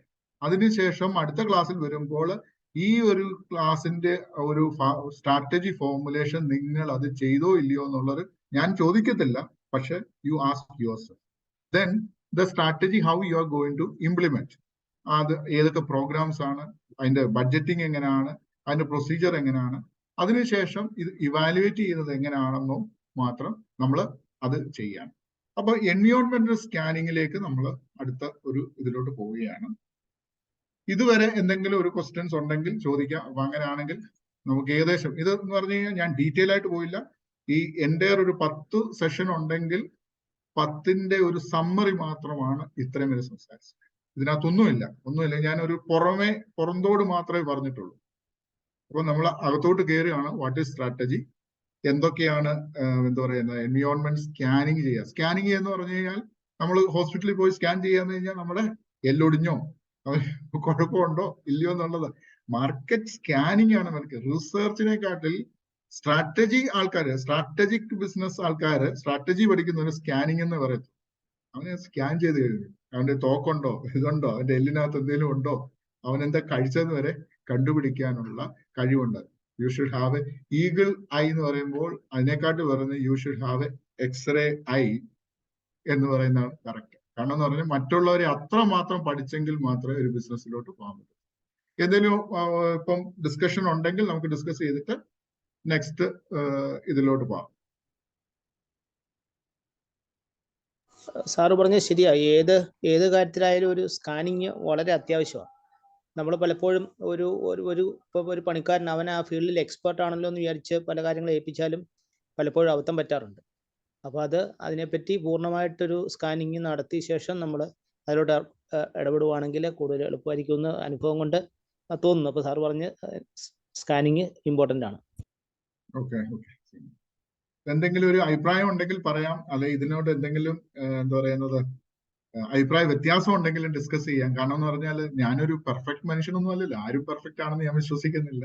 എനിക്ക് കിട്ടിയ കുറച്ച് നോളജ്, 10-28 വർഷമായിട്ട് ജോലി ചെയ്യുന്നു, അതിൽ കിട്ടിയ എക്സ്പീരിയൻസ് ഒക്കെയാണ് ഞാൻ പുസ്തകങ്ങൾ വായിച്ചിട്ടുള്ള അറിവും പിള്ളേരെ പഠിപ്പിച്ചുള്ളതും ഒക്കെയുള്ള അറിവ് വെച്ച് മാത്രമേ പറഞ്ഞിട്ടുള്ളൂ. അതും ലിമിറ്റഡ് ആണ്. ചില കാര്യങ്ങൾ നമുക്ക് എല്ലാം അറിഞ്ഞിരിക്കണമെന്നില്ല. അപ്പൊ അങ്ങനെയാണെങ്കിൽ കുറച്ച് ടെക്നിക്സ് നമ്മൾ പഠിക്കുകയാണ്. ഷോർട്ട് അനാലിസിസ് ഉണ്ട്, ക്വസ്റ്റ് അനാലിസിസ് ഉണ്ട്, ETOP ക്വസ്റ്റ് അനാലിസിസ് ഉണ്ട്.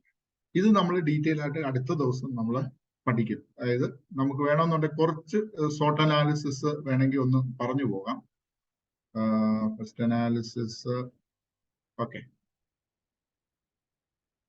ഷോർട്ട് അനാലിസിസിൽ നമ്മൾ പറയുന്നത് നമ്മുടെ ഇന്റേണൽ ആയിട്ടുള്ളതും എക്സ്റ്റേണൽ ആയിട്ടുള്ളതും. കാരണം നിങ്ങൾക്ക് ഇച്ചിരി ഇന്നത്തെ ദിവസം നമുക്ക് ഈ ഷോർട്ട് അനാലിസിസ് ചെയ്തിട്ട് അടുത്ത ദിവസം മറ്റ് അനാലിസിസ് ചെയ്തതിന് ശേഷം നമുക്കത് പഠിക്കാം. ഇന്റേണൽ ആയിട്ടുള്ള നമ്മുടെ സ്ട്രെങ്ത്, നമുക്ക് എന്ത് സ്ട്രെങ്ത് ഉണ്ട്? First, as a owner of the company, എനിക്കൊരു കമ്പനി ഓണറാണ്, എനിക്ക് എത്ര അസറ്റ് ഉണ്ട്? അടുത്ത 6 മാസം തൊട്ട് 1 വർഷം വരെ എന്തെങ്കിലും ബിസിനസ്സിന് പ്രോബ്ലം വന്നു കഴിഞ്ഞാൽ സ്റ്റാഫിനെ പുറത്താക്കേണ്ടി വരുമോ, അതോ എനിക്ക് സർവേ ചെയ്ത് സ്റ്റാഫിനെ മെയിൻറ്റെയിൻ ചെയ്യാനുള്ള കപ്പാസിറ്റി ഉണ്ടോ? എന്റെ റെന്റ് കൊടുക്കാനുള്ള ഉണ്ടോ? എന്റെ ഫാമിലിയെ മെയിൻറ്റെയിൻ ചെയ്യാനുള്ള കാശുണ്ടോ? എന്റെ സാലറി, കമ്പനിയിലുള്ള ആൾക്കാർക്കുള്ള വേജസും സാലറിയും കൊടുക്കാനുള്ള ഫണ്ടുണ്ടോ? This you need to check on this. Your strength, that means you are in the business എന്ന് പറഞ്ഞ് നിങ്ങളുടെ വീട്ടിൽ ഇരിക്കുന്ന ക്യാപിറ്റൽ കൊണ്ട് തടയാനല്ല. അപ്പൊ അതിനു വേണ്ടിയാണ് നമ്മൾ ഒരേ ബിസിനസ് മാത്രം ചെയ്തുകൊണ്ടിരിക്കുക. You should create A different pockets, diversification. ഇത് ദോശ മാത്രം സെല്ല് ചെയ്താൽ പോരാ, വടയും കൂടെ സെല്ല് ചെയ്യാൻ പഠിക്കണം. കാരണം ഇറ്റ് ഈസ് കണക്റ്റഡ്. ഇപ്പൊ ഞാന് എന്താ പറയുന്നത്, മോട്ടിവേഷണൽ സ്പീക്കിംഗ് ചെയ്യുന്നുണ്ട്, ബിസിനസ് കൺസൾട്ടിങ് ചെയ്യുന്നുണ്ട്, കരിയർ ഗൈഡൻസ് ചെയ്യുന്നുണ്ട്, കരിയർ കൗൺസിലിംഗ് ചെയ്യുന്നുണ്ട്. ബട്ട് മെജോറിറ്റി എന്റെ 90% ഫോക്കസ് ഇൻ കോർപ്പറേറ്റ് ട്രെയിനിങ് എന്ന് വിചാരിച്ച് മറ്റൊന്നും ചെയ്യാതിരിക്കുന്നതല്ല. നാളെ കോർപ്പറേറ്റ് ട്രെയിനിങ് നാളെ കമ്പനി ആരും എന്നെ ട്രെയിനിങ്ങിന് വിളിച്ചില്ലെങ്കിൽ ഞാൻ എന്ത് ചെയ്യും? I have to train the students. അതുകൊണ്ടാണ് I have an association with CMS college. അവിടെ പഠിപ്പിക്കുന്നുമുണ്ട്, അതോടൊപ്പം അറൌണ്ട് 3000 സ്റ്റുഡൻസിനുള്ള ട്രെയിനിങ് കൊടുക്കുന്നു. അപ്പോൾ you should have a plan A, B, C, D. If A is not working, B is working. If B is not working or B is just moving little bit, so C will be helpful. So you should know what is your strength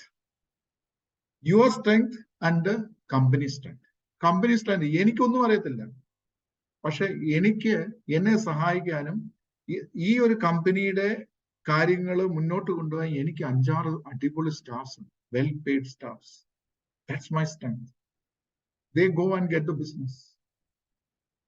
അംബാനിക്ക് തുണി വെക്കേണ്ട കാര്യമുണ്ട്, They are selling. Yusuf Ali talents on the Aluchi. Just think, what is his strength? And how many different ventures he is having. Then you need to find out what is my weakness. അത് നമ്മൾ improve ചെയ്യാം. ഇപ്പൊ ഞാൻ Pune university MBA ചെയ്യാൻ പോയി കഴിഞ്ഞപ്പോൾ ഞാൻ മലയാളം മീഡിയത്തിൽ പഠിച്ച് പിന്നെ അന്ന് എനിക്ക് ഇംഗ്ലീഷിന് എന്തായാലും നല്ല മാർക്കുണ്ടായി. അപ്പൊ ഞാൻ അവിടെ പൂനെ ചെന്ന് കഴിഞ്ഞപ്പോൾ എനിക്കത് ലാക്ക് ചെയ്തത് എന്ന് പറഞ്ഞാൽ കമ്മ്യൂണിക്കേഷൻ സ്കില്ലാണ്. കാരണം കമ്മ്യൂണിക്കേഷൻ സ്കില്ലിൽ ഞാൻ ഇംഗ്ലീഷ് സംസാരിക്കുന്ന നമ്മുടെ ഗ്രാമറും എല്ലാം അവിടെ ചേർത്ത് വെച്ച് where are you going, what time you will be coming back, അങ്ങനെ പതുക്കെ സംസാരിക്കുമ്പോൾ അവർ ചിരിക്കാൻ തുടങ്ങി. കാരണം സ്പോക്കൺ ഇംഗ്ലീഷ് ഇതുമായിട്ട് വ്യത്യാസമുണ്ട്. ദെൻ ഐ ഹാവ് ടു എന്റെ വീക്ക്നെസ് ഞാൻ മനസ്സിലാക്കിയിട്ട് ഞാൻ അവിടെ ഒരു ട്യൂഷൻ സെന്ററിൽ പോയി. Then I learn English, how to speak English in a better way. അന്ന് പത്രമൊക്കെ എടുത്ത് ഇന്ത്യൻ എക്സ്പ്രസും ഹിന്ദു ഒക്കെ വായിച്ചിട്ട് ഫാസ്റ്റായിട്ട് വായിക്കാൻ തുടങ്ങി. സിമ്പിൾ ആയിട്ടും ഫാസ്റ്റായിട്ട് കമ്മ്യൂണിക്കേറ്റ് ചെയ്യാൻ തുടങ്ങി. മലയാളി ഫ്രണ്ട്സിനെ വിട്ടിട്ട് അവിടുത്തെ ലോക്കൽ ഫ്രണ്ട്സ്, അത് എന്റെ റൂംമേറ്റ് എന്ന് പറയുന്നത് ഒരു മറാഠി, ഒരു കൽക്കട്ടക്കാരൻ. So because I need to speak either Hindi or English. I don't have any choice at all. Because when എന്താ പറയുന്നത്, പാമ്പിനെ തിന്നുന്ന നാട്ടിൽ ചെന്നാൽ പാമ്പിന്റെ നടുകഷ്ണം കഴിക്കണം എന്ന് ചൊല്ലുണ്ട് എന്ന് പറഞ്ഞ പോലെ, when you are with someone, you need to be with them. You can be different, but you need to be with them. You need to act like them. Then only you can get that connections. അപ്പോൾ this is internal, what you are good at,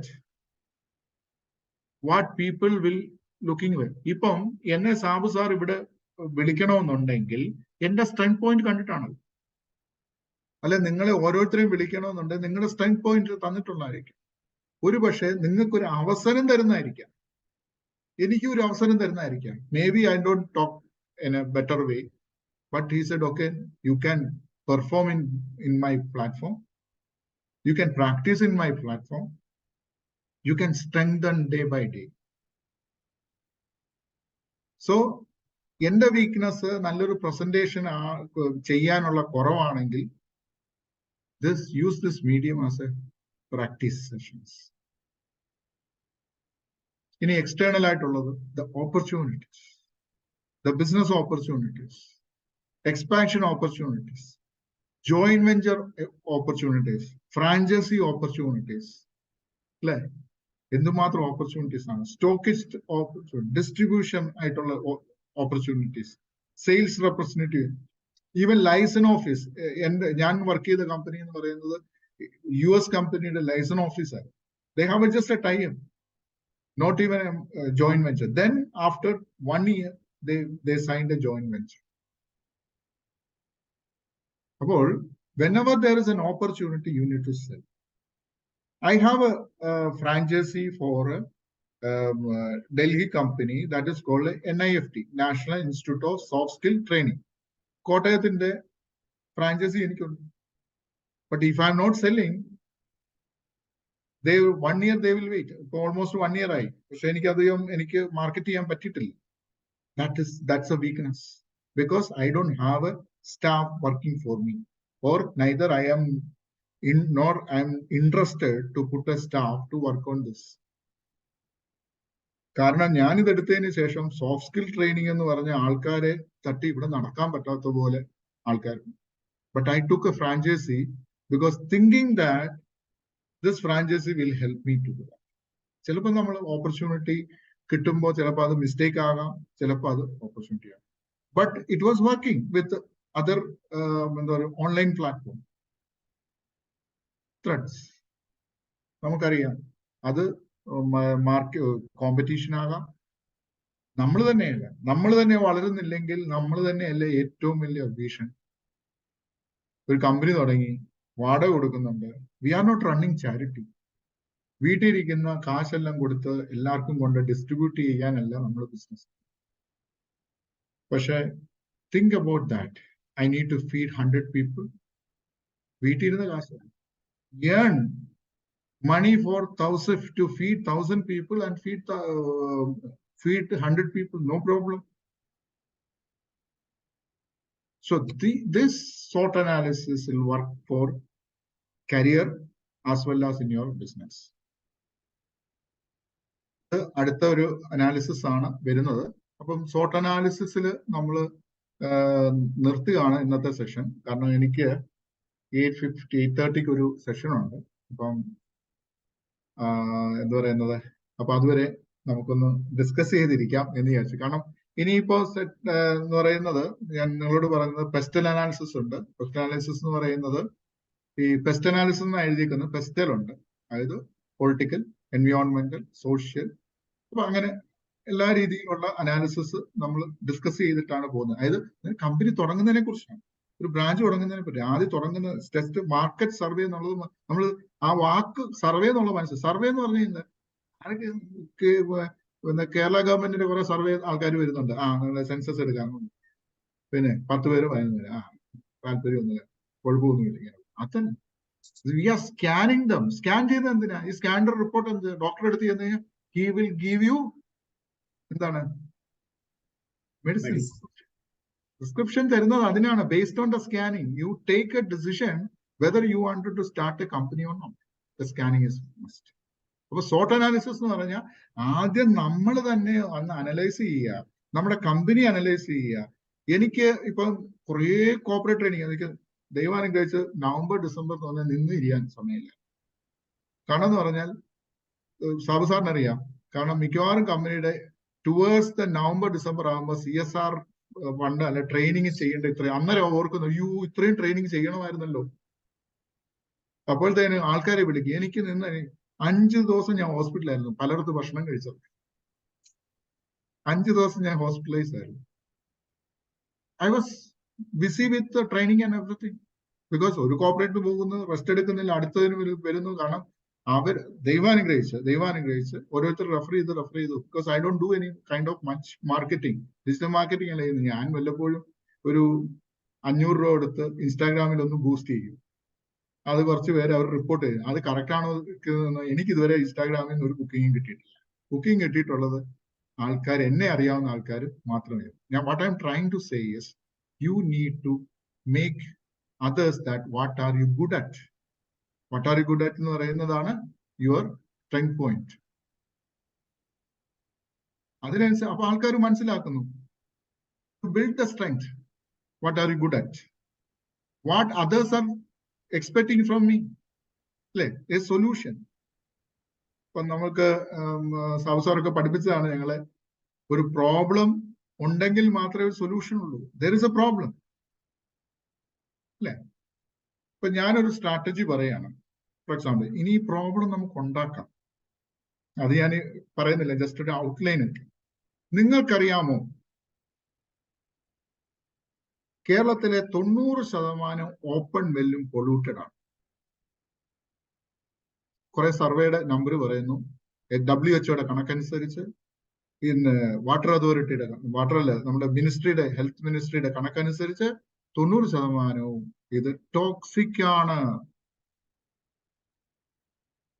but I have a solution for you. എന്തായിരിക്കും എന്റെ product എന്തായിരിക്കും പറയാവുന്നത്? Any guesses? Purifier. എന്താ സാറേ കേട്ടില്ല? Purifier ആണോ? Purifier. Very good. Purifier. Water purifier. See this.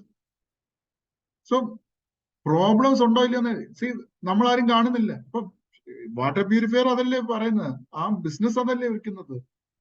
ബിസിനസ്സിൽ നിങ്ങളെ ഒരുപക്ഷെ കിണറ്റിക്കൊണ്ട് പൊടിയിടുന്നു, ഒന്നും ചെയ്യുന്നില്ലല്ലോ. But you are telling the fact. It is correct. പണ്ടത്തെ പോലെ പ്യൂർ വാട്ടർ, എന്റെയൊക്കെ ചെറുപ്പത്തിലുണ്ട്, ഞങ്ങളുടെ വസ്തുവിന്റെ അതുവഴിയൊക്കെ അരുവികളുണ്ടായിരുന്നു, നല്ല തണുത്ത വെള്ളമായിരുന്നു. ഞങ്ങളുടെയൊക്കെ പത്തനംതിട്ട ഏരിയ ആണ്, you might be knowing that. അല്ല, ഇന്ന് അവിടുന്ന് അതില്ല. ഒന്നും എന്താ പറയുന്നത്, ആ തോടുകളിലൊന്നും ഇറങ്ങാൻ പോലും പേടിയെ. അപ്പം these are the strategies how to approach the customer, how to convince the customer, how to make a fear factor in the customer. I should not be telling it, അല്ലേ? ശരിക്കും ആർക്കും താല്പര്യം പേടിപ്പിക്കുന്നത്. LIC-കാർ വന്നു, നിങ്ങൾക്ക് എന്തെങ്കിലും സംഭവിച്ചാൽ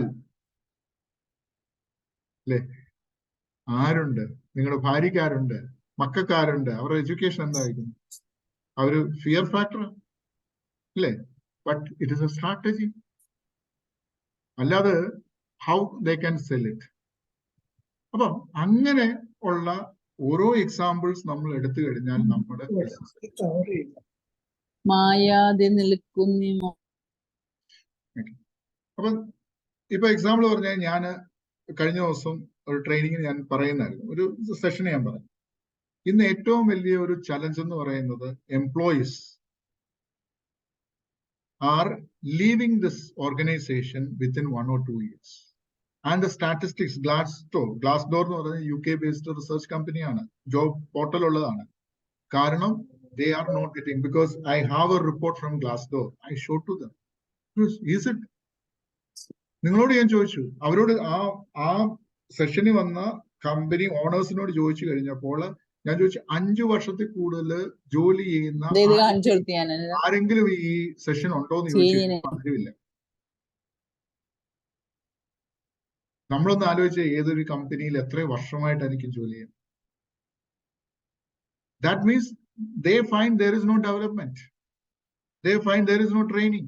I cannot learn anything. അപ്പോൾ നമ്മള് അവരെ പഠിപ്പിച്ചെങ്കിൽ മാത്രമേ നമ്മൾ മുന്നോട്ട് പോകാൻ പറ്റൂ.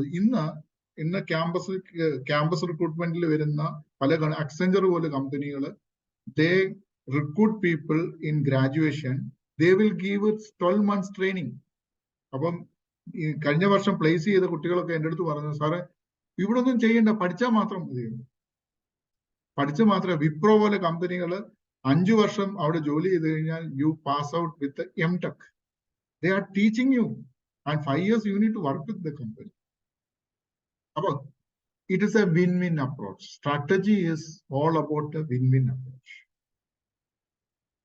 അപ്പം win-win approach എന്ന് പറയുന്നത്, what is that? If you grow, your family is growing. അല്ലേ? ഇന്നും മാരുതി കാർ വന്നാൽ മതിയോ? സ്കൂട്ടറിൽ നിന്ന് കാറിലോട്ട് മാറി, കാറിൽ നിന്ന് ഇനി മുകളിലോട്ട് മാറണ്ടേ? മലയാളം മീഡിയത്തിൽ നിന്ന് ഇംഗ്ലീഷ് മീഡിയം സ്കൂളിലോട്ട് മാറണ്ടേ? ഫ്ലാറ്റിൽ നിന്ന് ഒരുപക്ഷെ വില്ലായിലോട്ട് മാറണമല്ലോ. ആഗ്രഹങ്ങളുണ്ട്. So you will have a strategies. It's a win win situation. And also you need to, ഇല്ല ഇനി പ്രോഫിറ്റ് മുഴുവനാണ്, കസ്റ്റമേഴ്സ് എന്ത് ചെയ്യും? നമ്മുടെ കൂടെയുള്ള എംപ്ലോയീസ് മുഴുവൻ നമ്മുടെ സീക്രട്ട് പഠിച്ചിട്ട് ദേ സ്റ്റാർട്ട് ആണ് ദ കമ്പനി. അപ്പൊ അതെങ്ങനെയാണ് ഇത് അവോയ്ഡ് ചെയ്യുന്നുള്ള കാര്യങ്ങളും എല്ലാം നമ്മൾ ഈ ലാസ്റ്റില് സെഷൻസിലേക്ക് ഏറ്റവും towards the end of the complete session will talk that how an entrepreneur keep their trade secret as secret. അവരുടെ രഹസ്യങ്ങളെ രഹസ്യങ്ങളാക്കി വെക്കുകയും. കാരണം ഞാനൊരു കമ്പനിയിൽ ഒരു 1 day വർക്ക്ഷോപ്പിന് പോയിരുന്നു. അപ്പൊ ഞാൻ ചോദിച്ചു, ഇതിൽ സെയിൽസുകാർ എത്ര പേരുണ്ടെന്ന് ചോദിച്ചു കഴിഞ്ഞപ്പോ ഓണർ കൈവക്കി, ഓണറുടെ ഭാര്യ കൈവക്കി. Because they don't want any sales. They need only the people to execute. കാരണം അതിനനുസരിച്ച് വർക്കുണ്ട്. They have office in എന്താ പറയുന്ന തിരുവനന്തപുരത്തുണ്ട്, കൊല്ലത്തുണ്ട്, കോട്ടയത്തുണ്ട്, എറണാകുളത്തുണ്ട്, Kozhikode. they are starting it. How without a sales person they reach that level? How? There is some strategies. കാരണം എന്താണെന്നറിയാം? അതിന്റെ reason എന്ന് പറയുന്നത്, ഇവൻ ഈ സെയിൽസ് ഒരുത്തരം കൊണ്ടുവന്നു കഴിഞ്ഞാൽ എന്റെ സെയിൽസ് കൊണ്ട് പോയാലും commitment. So different type of sales അല്ലെ ഡിഫറെന്റ് ടൈപ്സ് ഓഫ് വിഷൻ ഉണ്ട് ഒരു കമ്പനി. നീ സെയിൽസ് ഒന്നും കൊണ്ടുവന്നില്ല, ഞാൻ കൊണ്ടുവരുന്നുണ്ട്, നീ അത് നന്നാക്കി ചെയ്താൽ മതി, അത് മാത്രം മതി. This is what company is looking. കാരണം കമ്പനിയുടെ ഗോള്, കമ്പനിയുടെ മിഷന്, കമ്പനിയുടെ വിഷന് നമ്മൾ മനസ്സിലാക്കിയിട്ട് വേണം we need to work on this. അതുകൊണ്ട് എന്താ സംഭവിക്കുന്നത് പറഞ്ഞാൽ, കമ്പനിയിൽ he don't have an employee more than 3 years of experience. കാരണം അവർ വന്ന് ഇതിന് ഗ്രോത്ത് ഒന്നുമില്ല. നമ്മൾ ഒരു സിസ്റ്റം, TCSൽ അധികം പേര് ആൾക്കാർ നിൽക്കാത്തത് എന്താണ്? TCS എന്ന് പറഞ്ഞ കമ്പനിയിൽ they have a small job role, they have to do this. അടുത്ത ജോബ് റോൾ ചെയ്യാൻ അനുവദിക്കുന്നില്ല. Because he will learn the things. അപ്പൊ ഇങ്ങനെയുള്ള സ്ട്രാറ്റജീസ് ഉള്ള കമ്പനികളുണ്ട്. എന്നാൽ ഓണർ പോലും അറിയാതെ എല്ലാ കാര്യങ്ങളും ചെയ്യുന്ന അവസാനം ഓണറെ പുറത്താക്കുന്ന കമ്പനികളും. Okay, now we will go for an open discussions and also tell me that what you wanted to learn in strategic management. ഞാൻ പറഞ്ഞതുപോലെ സ്ട്രാറ്റജിക് മാനേജ്മെന്റിൽ ഇത്രയും കാര്യങ്ങളാണ് ഞാൻ എടുക്കാൻ പ്ലാൻ ചെയ്തത്. ഞാൻ സ്ലൈഡിൽ കൂടെ കാണിച്ചായിരുന്നു.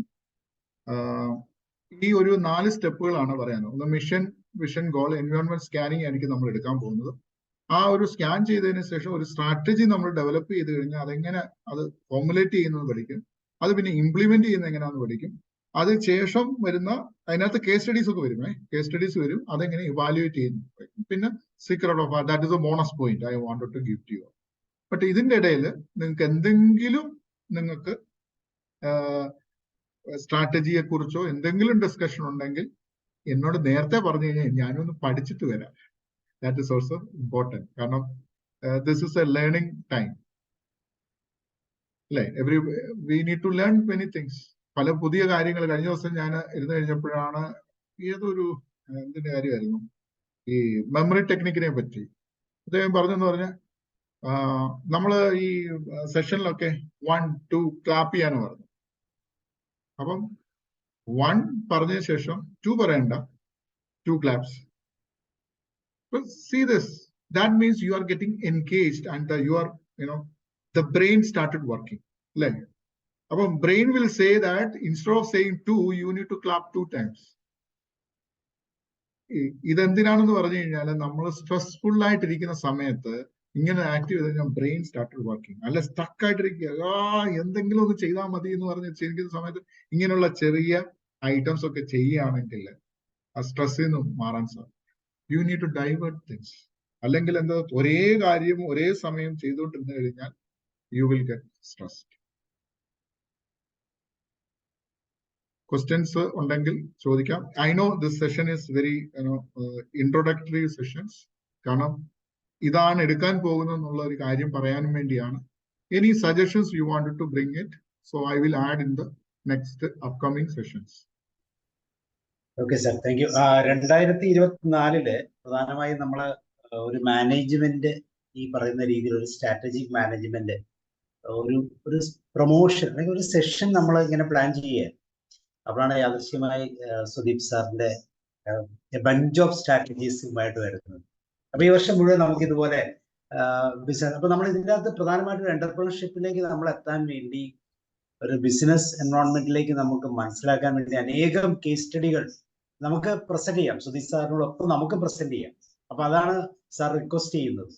ഇപ്പൊ ഏതെങ്കിലും ഒരു പർട്ടിക്കുലർ ഒബ്ജക്റ്റോ ഒരു സർവീസോ ബേസ്ഡ് ആയിട്ടുള്ള ഏതെങ്കിലും ഒരു മാനേജ്മെന്റ് സ്ട്രാറ്റജിയെ നമ്മളൊന്ന് മനസ്സിലാക്കിയിട്ട് അതിനെ പ്രസന്റ് ചെയ്ത് ശരിക്കും പ്രാക്ടിക്കലി അത് വയബിൾ ആക്കാനോ അല്ലെങ്കിൽ നമുക്ക് മനസ്സിലാകുന്ന ഭാഷയിലേക്ക് നമുക്ക് എക്സ്പ്രസ് ചെയ്യാൻ പറ്റുന്ന രീതിയിലേക്ക് ആക്കിയെടുക്കാൻ 2024 നമുക്ക് ഉപയോഗിക്കാം.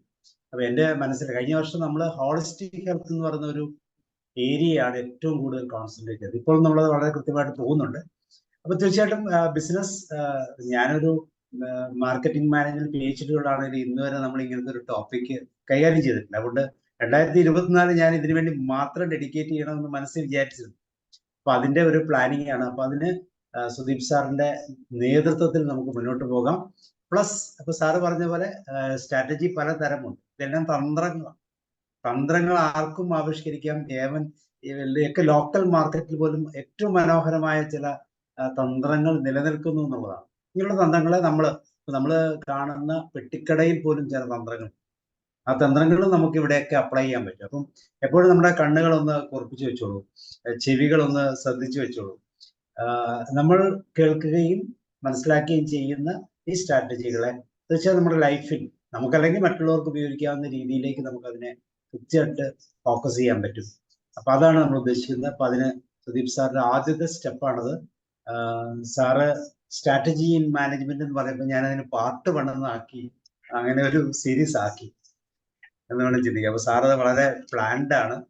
അപ്പൊ അതെല്ലാം പറ്റുമെങ്കിൽ നമുക്ക് എല്ലാ വെള്ളിയാഴ്ച സാറ് പാർട്ട് 1 എത്തപ്പോഴാണ് എന്റെ മനസ്സിൽ കത്തിയത്. ശരിയാണല്ലോ, സ്ട്രാറ്റജി ഒറ്റ സെഷനിൽ എടുത്ത് തീരുന്നതല്ല. ഇവൻ മാർക്കറ്റിംഗും ബ്രാൻഡിങ്ങും എല്ലാം തന്നെ. പക്ഷേ സ്ട്രാറ്റജി അറ്റ്ലീസ്റ്റ് ഒരു മിനിമം എനിക്ക് തോന്നുന്നു ഒരു 10 ക്ലാസ് എങ്കിലും ഉണ്ടെങ്കിലേ എന്തെങ്കിലും ഒരു ഒന്ന് നമുക്കൊന്ന് എത്തിക്കാൻ പറ്റത്തുള്ളൂ. ഞാനൊരു ഈ എക്സാമ്പിൾ പറഞ്ഞിട്ട് ഞാൻ സാറിന് പറയാം. ഇപ്പൊ നമുക്കറിയാവുന്ന ഒരു വ്യക്തിയാണ് ചിത്തലപ്പള്ളി. ചിത്രപ്പള്ളി ഓൾ ഓൺ എ സഡന് ഇത്രയും ഒരു ലെവലിലോട്ട് വരാൻ സാധിച്ചത് ഒരു പ്രോബ്ലം ഐഡന്റിഫൈ ചെയ്തുകൊണ്ടാണ്. ഇപ്പൊ സാറൊക്കെ സെഷൻ എടുക്കുമ്പോൾ പറയുന്ന കാര്യം തന്നെയാണ് ഞാൻ പറയുന്നത്.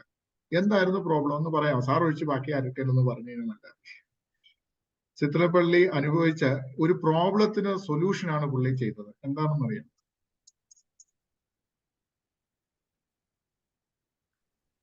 കയറ്റിറക്കാണ് സാർ. ചുമട്ടുതൊഴിലാളികളുടെ പ്രശ്നങ്ങൾ അദ്ദേഹത്തെ ഒരുപാട് ബുദ്ധിമുട്ടിച്ചിട്ട് അദ്ദേഹം തന്നെ ഇറക്കിയ സംഭവമുണ്ട്. അതാണോ? സാറേ, അതല്ല. പുള്ളി ഒരു ബിസിനസ്സിനോട് വെക്കുന്നതെന്ന് പറയുന്നത് കേരളം അനുഭവിച്ച ഒരു പ്രശ്നമാണ് വോൾട്ടേജ് ഇല്ലാത്തത്. 14 ജില്ലയുണ്ട്, അതിന്റെ കൂടെ 15ാമത്തെ ഒരു ജില്ലയായിരുന്നു വോൾട്ടേജ് ഇല്ല. വോൾട്ടേജ് സ്റ്റെബിലൈസർ ഉണ്ടാക്കി. അദ്ദേഹം ഏറ്റവും കൂടുതൽ നന്ദി പ്രകാശിപ്പിച്ചത് KSEB-യോടാണ്. കാരണം ഇലക്ട്രിസിറ്റി ബോർഡിനോടാണ് അദ്ദേഹം നന്ദി. കാരണം ഇലക്ട്രിസിറ്റി ബോർഡ് പവർ കട്ട് ചെയ്തുകൊണ്ടും വോൾട്ടേജ് ഇല്ലാത്തതുകൊണ്ടും മാത്രമാണ് എനിക്ക് ബിസിനസ് തുടങ്ങാൻ സാധിച്ച് എന്ന് പറഞ്ഞു. അപ്പൊ ഒരു പ്രോബ്ലം ഉണ്ട്, അതിന് സൊല്യൂഷൻ അദ്ദേഹം കണ്ടുപിടിച്ചു, അത് നന്നായിട്ട് യൂട്ടിലൈസ് ചെയ്തു. പ്രോബ്ലം കണ്ടുപിടിച്ച് അവിടെ മൂലയ്ക്ക് വെച്ചിട്ട് കാര്യമില്ല. കഴിഞ്ഞ ദിവസം ഞാന് എറണാകുളത്ത് ഒരു ബ്രാൻഡിങ്ങിന്റെ ഒരു കോൺക്ലേവ് ഉണ്ടായിരുന്നു. അത് ബ്രാൻഡ് ഓണേഴ്സിന്റെ. അപ്പം അതിൻ്റെ ഇടയിൽ ഞാനെന്ന് പറയട്ടെ, എനിക്ക് കരിയപ്രണർ എന്ന് പറയുന്ന ഒരു ബ്രാൻഡ് ട്രേഡ് മാർക്ക് ചെയ്ത് രജിസ്റ്റർ ചെയ്ത് കിട്ടി. അപ്പം ഓണേഴ്സ് ഇഷ്ടം പോലെ വന്ന് എന്തിനാന്ന് പറഞ്ഞാൽ, ഞാൻ എന്തിനാ പോയെന്ന് ചോദിച്ചു കഴിഞ്ഞാൽ പലപ്പോഴും ഞാൻ ചെയ്തത് അവിടെ ഏകദേശം 80 ബിസിനസ്സുകാരൻ, അതായത് കാസർഗോഡ് തൊട്ട് തിരുവനന്തപുരം വരെയുള്ള ബിസിനസ്സിലുള്ള 80 ആൾക്കാരോളം അവിടെ വന്ന് സംസാരിക്കുകയാണ് ബിസിനസിനെ പറ്റി. ബിസിനസ് സ്റ്റോറീസ് ഉണ്ടായിരുന്നു, എല്ലാം കേട്ടോണ്ടിരുന്നു. ഇപ്പൊ എന്റെ അടുത്ത് പറഞ്ഞു, യു നീഡ് ടു സ്പീക്ക്. ഞാൻ പറഞ്ഞു, I am a beginner in Kerala. മറ്റേ എന്റെ ബിസിനസ് എന്ന് പറയുന്നത് ദുബൈയിലായിരുന്നു, അതെല്ലാം ക്ലോസ് ഡൗൺ ചെയ്തു. അപ്പൊ ഞാനൊരു ബ്രാൻഡ് ഡെവലപ്പ് ചെയ്തു. ആ ബ്രാൻഡിന്റെ പേരാണ് കരിയർപ്രണർ. അപ്പൊ എല്ലാവരും എന്താണ് careerpreneur? Because I am into career. ഇപ്പം കോർപ്പറേറ്റ് ട്രെയിനിങ്ങിലോട്ട് പോയി കഴിഞ്ഞപ്പോഴാണ് ഞാൻ ചിന്തിക്കുന്ന കരിയർപ്രണർ. കാരണം this was a thing that I was taking the classes for the students, college students and the school students. കരിയറുമായിട്ട് ബന്ധപ്പെട്ട് കരിയർപ്രണർ എന്ന് പറഞ്ഞ് ചെയ്തു. So we didn't think like this. കാരണം 25 വർഷമായിട്ട് അത് ഒരു വ്യക്തി പറഞ്ഞത്, 25 വർഷമായിട്ട് കരിയർ സംബന്ധമായി ക്ലാസ് എടുത്തിട്ടുണ്ടായിരുന്നു കേരളത്തിൽ. പുള്ളിയുടെ പേര് ഞാൻ പറയുന്നില്ല, പുള്ളിയുടെ പക്ഷെ ഞാൻ ഈ വാക്ക് കേട്ടില്ല. You don't need to be a pioneer to create a brand. അങ്ങനെയെങ്കിൽ ടെലിവിഷനിൽ കെൽട്രോൺ ഉണ്ടായിരുന്നല്ലോ, അപ്ട്രോൺ ഉണ്ടായിരുന്നല്ലോ, BPL ഉണ്ടായിരുന്നല്ലോ, വേറെ HML വെസ്പ ഉണ്ടായിരുന്നു, അംബാസഡർ കാർ ഉണ്ടായിരുന്നു, മൊബൈൽ ഫോണില് നോക്കിയ അല്ലെങ്കിൽ എന്താ പറയുന്നത് ബ്ലാക്ക്ബെറി, വേറെ അപ്പൊ ഇമെയിലില് ജിമെയിൽ ഒന്നും അല്ല ആദ്യം ഇങ്ങനെ ഒരു തുടങ്ങിയത്, ഹോട്ട്മെയിൽ എന്ന് പറഞ്ഞ കമ്പനിയാണ്. അപ്പൊ നിങ്ങൾ ഒരു കാര്യം തുടങ്ങി എന്ന് പറഞ്ഞിട്ട് കാര്യമില്ല. You need to have a different strategy to scale up yours. എന്താ പറയുന്നത്, കെൻഡക്കി ഫ്രൈഡ് ചിക്കൻ KFC ആയാൽ പോലും he started a breakthrough at the age of 65. So എന്താ പറയുന്നത്, സമയം കഴിഞ്ഞിട്ടില്ല. We will have a strategies, we will have a wisdom. More than the strategies is a wisdom. We'll implement that throughout this sessions. Over to you, sir. ഞാൻ വീണ്ടും baton തിരിച്ചെടുത്തതിന് ശേഷം. Okay, അപ്പൊ ഇന്നത്തെ പ്രധാനപ്പെട്ട സ്ട്രാറ്റജി, നമുക്ക് ഒരു സ്ട്രാറ്റജി വേണം. 2024 management കോൺസെപ്റ്റില് നമുക്കൊരു സ്ട്രാറ്റജി വേണം. ആ സ്ട്രാറ്റജി ബിൽഡ് ചെയ്യാനുള്ള ഒരു സമയമാണ്. തീർച്ചയായും വളരെ സ്ലോ ആയിട്ട്, വളരെ സ്റ്റഡി ആയിട്ട് നമ്മൾ ഈ സെഷൻ മുന്നോട്ട് കൊണ്ടുപോകും. അപ്പം നമ്മളിലുള്ളവർക്ക് ബിസിനസ് തുടങ്ങാനോ ഇല്ലെങ്കിൽ ബിസിനസ് തുടങ്ങുന്ന വ്യക്തികൾക്ക് ഒരു മാർഗനിർദ്ദേശം, ഒരു മെൻഡർ ആകാനും ഒക്കെ തീർച്ചയായിട്ടും ഇത് വളരെയധികം ഗുണകരമാകും. നമുക്ക് ഡിസ്കഷൻ പോകാം. ലേനൻ സാർ അല്ലെങ്കിൽ റോയ് സാർ പറയും, എങ്ങനെയുണ്ടായിരുന്നു നമ്മളുടെ ഈ പുതിയ പ്രോഗ്രാം? സാർ അൺമ്യൂട്ട് ചെയ്യും. സുധീഷ് സാറിന്റെ ഈ മാർക്കറ്റിങ്ങിന്റെ സെക്ഷൻ കേട്ടപ്പോൾ തന്നെ സാറിന്റെ ആ ഒരു പ്രൊസീഡിയർ ഇതിനെക്കുറിച്ച് ഒരു ഐഡിയ കിട്ടി. സാറ് ശരിക്കും ആ കാര്യങ്ങൾ അനലൈസ് ചെയ്ത് പ്രസന്റ് ചെയ്യുകയാണ്. അപ്പോൾ ഈ സ്ട്രാറ്റജിക്ക് ആയിട്ടുള്ള ഇതിന്റെ ഗൈഡ് ലൈൻസ് തന്നെ വളരെയധികം ഇംപ്രസീവാണ്. സാർ പറഞ്ഞ കാര്യങ്ങളെല്ലാം, അതായത് 5 കാര്യങ്ങൾ സാറ് പറഞ്ഞല്ലോ സ്ട്രാറ്റജിയുടെ കാര്യങ്ങൾ. അപ്പൊ അത് ഓരോ ഭാഗവും ഒരു വളരെ ഇതായിട്ട് എനിക്ക് തോന്നുന്നു. കാരണം ഇപ്പൊ സാറ് പറഞ്ഞ ആദ്യം തന്നെ മറ്റേ മിഷനും ഗോൾസും ആണ് ഒന്നാമത്തെ കാര്യം പറഞ്ഞത്. രണ്ടാമത് നമ്മുടെ എൻവയോൺമെന്റൽ സ്കാനിങ്. ഇത്രയും കാര്യങ്ങളിലൂടെ സാറ് അങ്ങ് വന്നപ്പോൾ തന്നെ ഒരു വലിയ വർത്തിയായിട്ടുള്ള ചില കാര്യങ്ങൾ ഗ്രഹിക്കാനുള്ള ഗൈഡ് ലൈൻസ് ആയിട്ട് തോന്നി. ഇത് ഞാൻ നേരത്തെ സൂചിപ്പിച്ച പോലെ ബിസിനസ് മാത്രമല്ല, ഏത് ഇതിനിറങ്ങുമ്പോഴും ഈ പ്രൊസീഡിയർ വളരെ യൂസ്ഫുൾ ആണ് എന്ന് എനിക്ക് തോന്നുന്നു. ഓക്കെ സാർ, പിന്നെ ഞാൻ ഒരു കാര്യം പറയാം. ഞാൻ ഈ ചിറ്റിലപ്പള്ളിയുടെ ഈ സംരംഭം കണ്ടല്ലോ, അതിനു മുമ്പ് ഈ കോതമംഗലം എഞ്ചിനീയറിംഗ് കോളേജിലെ കുറെ 3-4 പേര് കൂടി ഈയാത്ത് ജംഗ്ഷനിൽ എറണാകുളത്ത്, ഞാൻ കോതമംഗലത്ത് പഠിക്കുന്ന സമയത്ത് ഇവരെ പരിചയം ഉണ്ടായിരുന്നു. കാരണം അവർ കുറെ പഠിക്കാൻ ഈ പറഞ്ഞ പോലെ പരീക്ഷ പാസ്സാവാൻ വലിയ ബുദ്ധിമുട്ടും ഇങ്ങനെ ഉഴപ്പിയൊക്കെ നടന്നവരാ. പക്ഷെ അവര് പോയി ഇങ്ങനെ ഒരു പരിപാടി തുടങ്ങി അവിടെ. അപ്പൊ ഞാനിത് കാണാനൊക്കെ പോയി ഈയാത്ത് ജംഗ്ഷനിൽ. അപ്പൊ അവരെന്നോട് പറഞ്ഞു, ഇങ്ങനെ വോൾട്ടേജ് ഇങ്ങനെ പിടിപ്പിച്ച് നിർത്താൻ വേണ്ടിയിട്ട്, സ്റ്റെബിലൈസ് ചെയ്യാൻ വേണ്ടിയിട്ടുള്ളൊരു സാധനമാണ് ഞങ്ങൾ ഉണ്ടാക്കണത്. അതിങ്ങനെ ഉണ്ടായിക്കൊണ്ടിരിക്കുകയാണ്. പല ആൾക്കാരും അത് പറഞ്ഞ് മനസ്സിലാവുന്നില്ല നമുക്ക് കറണ്ട് കിട്ടുന്നുണ്ട്, മറ്റേ ഇത് വരുന്നു. അപ്പോ ഇവരെന്നാ ചെയ്യാൻ? അപ്പൊ സ്റ്റെബിലൈസ് ചെയ്യും, ഒരേപോലെ കറണ്ട് കിട്ടും, ഫ്ലക്ച്വേഷൻ ഒന്നും വരാത്തതാണ് സംഗതികൾ എന്ന് പറഞ്ഞു. പക്ഷെ അവരിതൊക്കെ ഉണ്ടാക്കിയെങ്കിലും മാർക്കറ്റിംഗ് ഒന്നും നടക്കണില്ലായിരുന്നു. അങ്ങനെ ഇരിക്കുമ്പോഴാണ് ഈ ചിറ്റപ്പള്ളിയുടെ ഇതും പ്രൊമോഷനും വരുന്നത്. അപ്പൊ ഞാൻ പറഞ്ഞതെന്നാന്ന് വെച്ചാൽ, അക്കാഡമിക് കാര്യങ്ങളിൽ വലിയ ഇതൊന്നുമില്ല ഈ കക്ഷികൾക്ക്. പക്ഷേ അവർ ആ സമയത്ത് വേറെ ചില കാര്യങ്ങളൊക്കെ നടത്തിയായിരുന്നു. ഈ മറ്റേ റേഡിയോ ഉണ്ടാക്കി ലേഡീസ് ഹോസ്റ്റലിലേക്ക് മറ്റൊക്കെ പ്രക്ഷേപണം ചെയ്യാനൊക്കെ ഉള്ള ചില ടെക്നിക്കുകൾ ഉണ്ടായിരുന്നു. അപ്പോ അവരുടെ കയ്യിൽ ഇത് ഉണ്ടായിരുന്നു എന്ന് പറഞ്ഞിട്ട് കാര്യമില്ല. അത് സിസ്റ്റമാറ്റിക് ആയിട്ട് ഒരു സാറ് പറഞ്ഞതുപോലെയുള്ള സ്ട്രാറ്റജി മറ്റതും എല്ലാം ട്രെയിൻ ചെയ്ത് ആണ് ഇത് ഈ ലെവലിലേക്ക് വന്നത്. അപ്പൊ ഐഡിയ ഉണ്ടായാൽ പോരാ, അതിന് സിസ്റ്റമാറ്റിക്കുള്ള ഒരു അപ്രോച്ച് വേണം എന്നുള്ളതിന്റെ ഒരു തെളിവ് ഞാൻ തന്നെ മനസ്സിലാക്കിയിരുന്നു ഇത് ഇങ്ങനെ വന്നപ്പോൾ. അപ്പൊ ഇപ്പൊ സാറ് പറയുമ്പോഴാണ് അതിനെക്കുറിച്ചുള്ള കൂടുതലായിട്ടുള്ള ആ ഒരു ഐഡിയാസ് വരുന്നത്. കാരണം നമ്മൾ ഈ ബിസിനസ്സുമായിട്ട് അധികം ഈ കാര്യങ്ങളിൽ എൻ്റെ വിഷയമല്ലാത്തതുകൊണ്ട് ഞാൻ ശ്രദ്ധിച്ചിട്ടില്ലെങ്കിലും ഇങ്ങനെയുള്ള ചില കാര്യങ്ങൾ ശ്രദ്ധയിൽ വന്നിട്ടുണ്ട്. അപ്പൊ ഏതായാലും സാറിന്റെ ഈ ശ്രമം ഞങ്ങളിൽ കൂടുതൽ ഈ കാര്യങ്ങളെ കുറിച്ച് ഇതുണ്ടാവും എന്ന് എനിക്ക് നല്ല വിശ്വാസമുണ്ട്. Thank you Roy sir. Roy sir പറഞ്ഞപ്പോഴാണ് ഓർത്തത്, ഈ നമ്മള് പല കാര്യങ്ങളും ആൾക്കാർ തുടക്കം തുടങ്ങിയിട്ട് അവിടെ ഇട്ടിട്ട് പോകും. പക്ഷെ നല്ലൊരു വിഷനും ശരിക്കും മാർക്കറ്റിംഗ്, ഇപ്പൊ ഞാൻ 2024 ഞാൻ 23-ഉം 24-ഉമായിട്ട് കമ്പയർ ചെയ്യുമ്പോൾ ഞാൻ കോളേജിലാണ് കോൺസെൻട്രേറ്റ് ചെയ്തത്. അപ്പൊ ഞാനൊരു തിയറി നിങ്ങൾക്ക് പറയാം, ഓഫ് ദ റെക്കോർഡ്സ്. ഇതിന്റെ പേരാണ് കോസ്റ്റ് ഓഫ് നെഗ്ലിജൻസ് എന്ന് പറയുന്നത്. നമ്മൾ പറയും സിഗരറ്റ് വലിയ വില കൊടുക്കേണ്ടി വരും എന്ന് പറയും. Cost of negligence is equal to the potential in you minus your current income. The potential in you എന്ന് പറഞ്ഞാൽ, ഇപ്പൊ ഞാനൊരു 1 ലക്ഷം രൂപ സാലറി കിട്ടുകയാണെങ്കിൽ my potential was to get 3 lakhs. Right? Potential was 3 lakhs. I am getting 1 lakh only. That means my cost of negligence is 2 lakhs per month into 12 days. ഇതൊരു വലിയ തിയറിയാണ്. It takes another time for analysis and everything. Sir പറഞ്ഞപ്പോൾ ഞാൻ ഇത് കണ്ട് കയറി പറഞ്ഞതേ ഉള്ളൂ. ഈ കാര്യങ്ങൾ പറയുമ്പോഴാണ് ചിലർക്ക് മനസ്സിലായി, ഞാൻ ഇത്രയും വർഷം ഞാൻ ജോലി ചെയ്തത് എനിക്ക് എന്തുമാത്രം കഴിവുണ്ടായിരുന്നു. Why I didn't utilize it? That means my cost of negligence is the worth crores. ചുമ്മാതിരുന്ന് ഞാൻ സമയം കളഞ്ഞു അല്ലേ? നെറ്റ്ഫ്ലിക്സും അല്ലെങ്കിൽ ഹോട്ട്സ്റ്റാറും ഒക്കെ കണ്ട്, അല്ലെങ്കിൽ ക്രിക്കറ്റും കണ്ട്, അല്ലെങ്കിൽ എന്താ പറയുക ഇൻസ്റ്റാഗ്രാമിൽ തോണ്ടി I wasted my time whether I could have made this much മണി.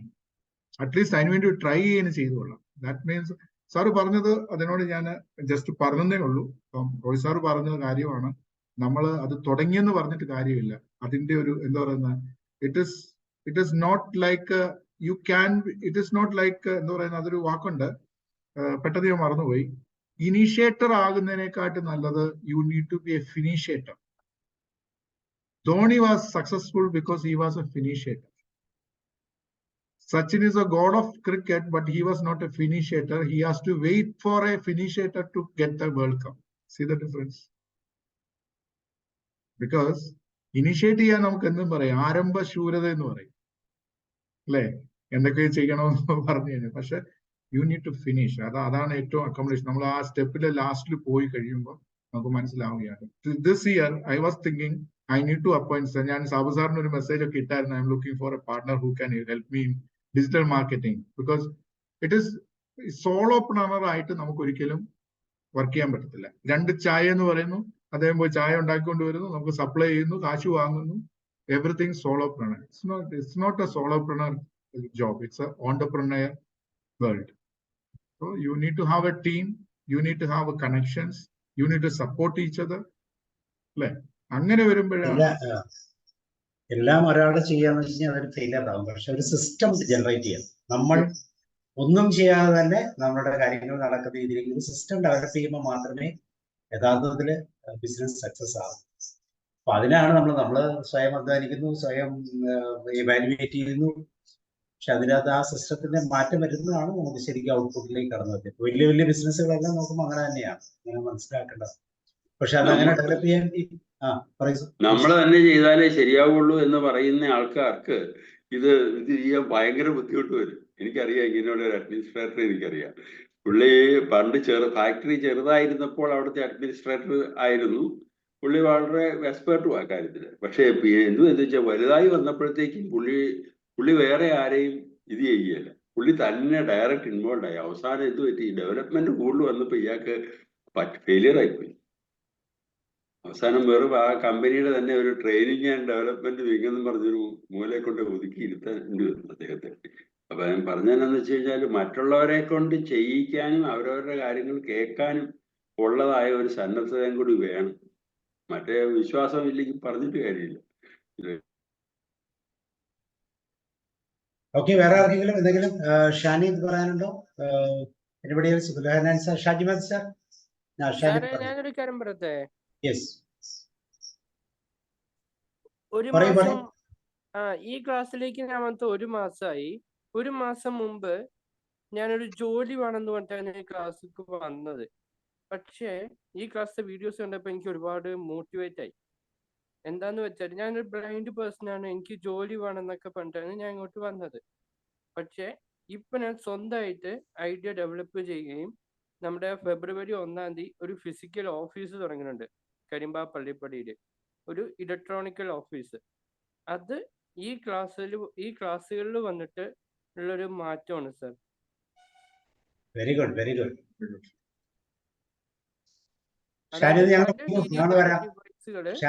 ഷാനിദിന്റെ ഉദ്ഘാടനത്തിന് ഞങ്ങളെ വിളിക്കും, ഞങ്ങൾ വരാം.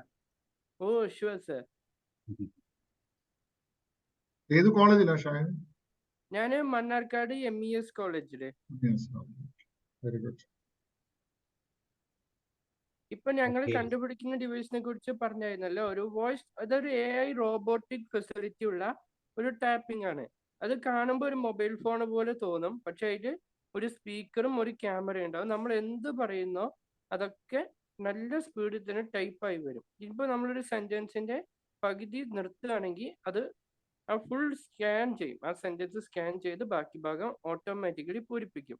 ഇനി നമുക്ക് ട്രാൻസ്ലേറ്റ് ചെയ്യണമെങ്കിൽ ആ ട്രാൻസ്ലേറ്റ് എന്ന് പറയുമ്പോൾ തന്നെ കുറെ ലാംഗ്വേജ് വരും, അതിൽ നമുക്ക് ഇഷ്ടമുള്ള ലാംഗ്വേജ് പറയാം. അപ്പോൾ ഓട്ടോമാറ്റിക്കലി ട്രാൻസ്ലേറ്റ് ആവും. പിന്നെ അത് വെച്ച് നമുക്ക് ഇലക്ട്രോണിക്സിനെ കൺട്രോൾ ചെയ്യാനും പറ്റും സർ. സെൻഡ് ചെയ്യണമെങ്കിൽ മൊബൈൽ ഫോണുകൾക്ക് സെൻഡ് ചെയ്യാം, ലാപ്ടോപ്പ് കണക്ട് ചെയ്യണമെങ്കിൽ അങ്ങനെ ചെയ്യാം. അതായത് ഇലക്ട്രോണിക്സിനെ ഈ AI റോബോട്ടിക് ഡിവൈസ് വെച്ച് കണക്ട് ചെയ്യുകയും കൺട്രോൾ ചെയ്യാനും പറ്റും. അതിന്റെ പേറ്റന്റ് ഒക്കെ ചെയ്തോ? ഓ ചെയ്തു സർ. ഈ മാസം 24-ാം തീയതി ലോഞ്ചിങ് ആണ് നമ്മുടെ കോളേജിൽ വെച്ച്.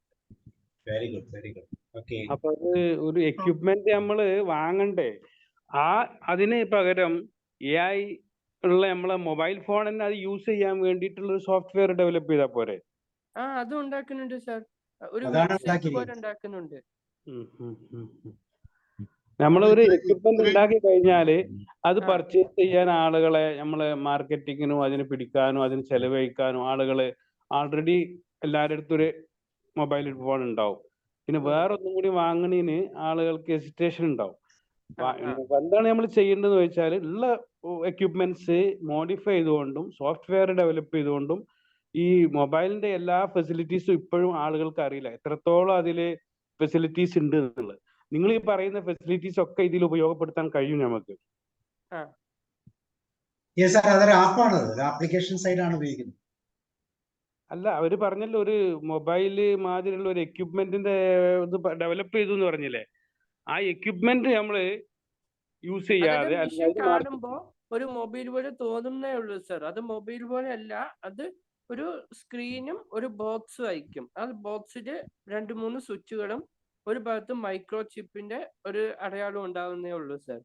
അപ്പോ ഞാനതൊരു അങ്ങനെ നമ്മള് ഒരു എക്യുപ്മെന്റ് ഉണ്ടാക്കണതിന് പകരം ആൾറെഡി ഉള്ള മൊബൈൽ ഉണ്ടല്ലോ, അതിലെന്തെങ്കിലും ഒരു സോഫ്റ്റ്വെയർ ആപ്പ് ഡെവലപ്പ് ചെയ്തിട്ട് അതന്നെ യൂസ് ചെയ്യാനുള്ളതായിരിക്കണം. കാരണം മൊബൈലിലുള്ള ഈ ആൻഡ്രോയിഡ് ഫോണിലുള്ള എത്രയോ facilities still we are not known and we are not using.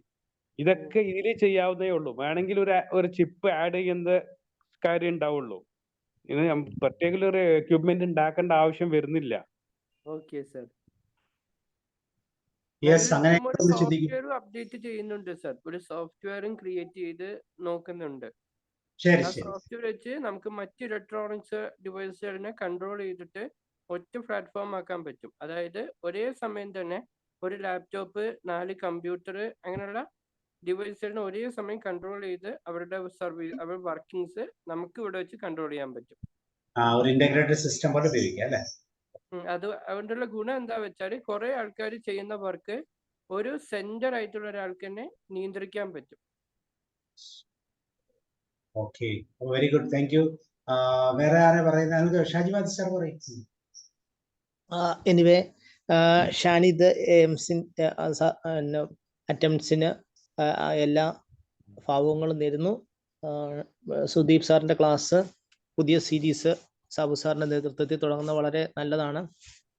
എനിക്ക് തോന്നുന്നു ഈ പറഞ്ഞ പോലെ ഏതെങ്കിലും ഓരോ ഫീൽഡ് എടുത്തിട്ട് അതിന്റെ രീതിക്ക് ഒരു പ്രാക്ടിക്കൽ ആപ്ലിക്കേഷൻ പോലെ പ്രസന്റ് ചെയ്താൽ ചിലപ്പോൾ ഇച്ചിരി യൂസ്ഫുൾ ആവും തോന്നുന്നു. വെറുതെ നമ്മൾ വളരെ ടെക്നിക്കൽ മാത്രമാകാതെ ഇച്ചിരി പ്രാക്ടിക്കൽ വൈസ്. ഇപ്പം എന്നെ സംബന്ധിച്ച് ഞാനിപ്പം ജസ്റ്റ് റിട്ടയർ ചെയ്യുവാണ്. അപ്പം ഒത്തിരി താല്പര്യങ്ങളൊക്കെ ഉണ്ട്.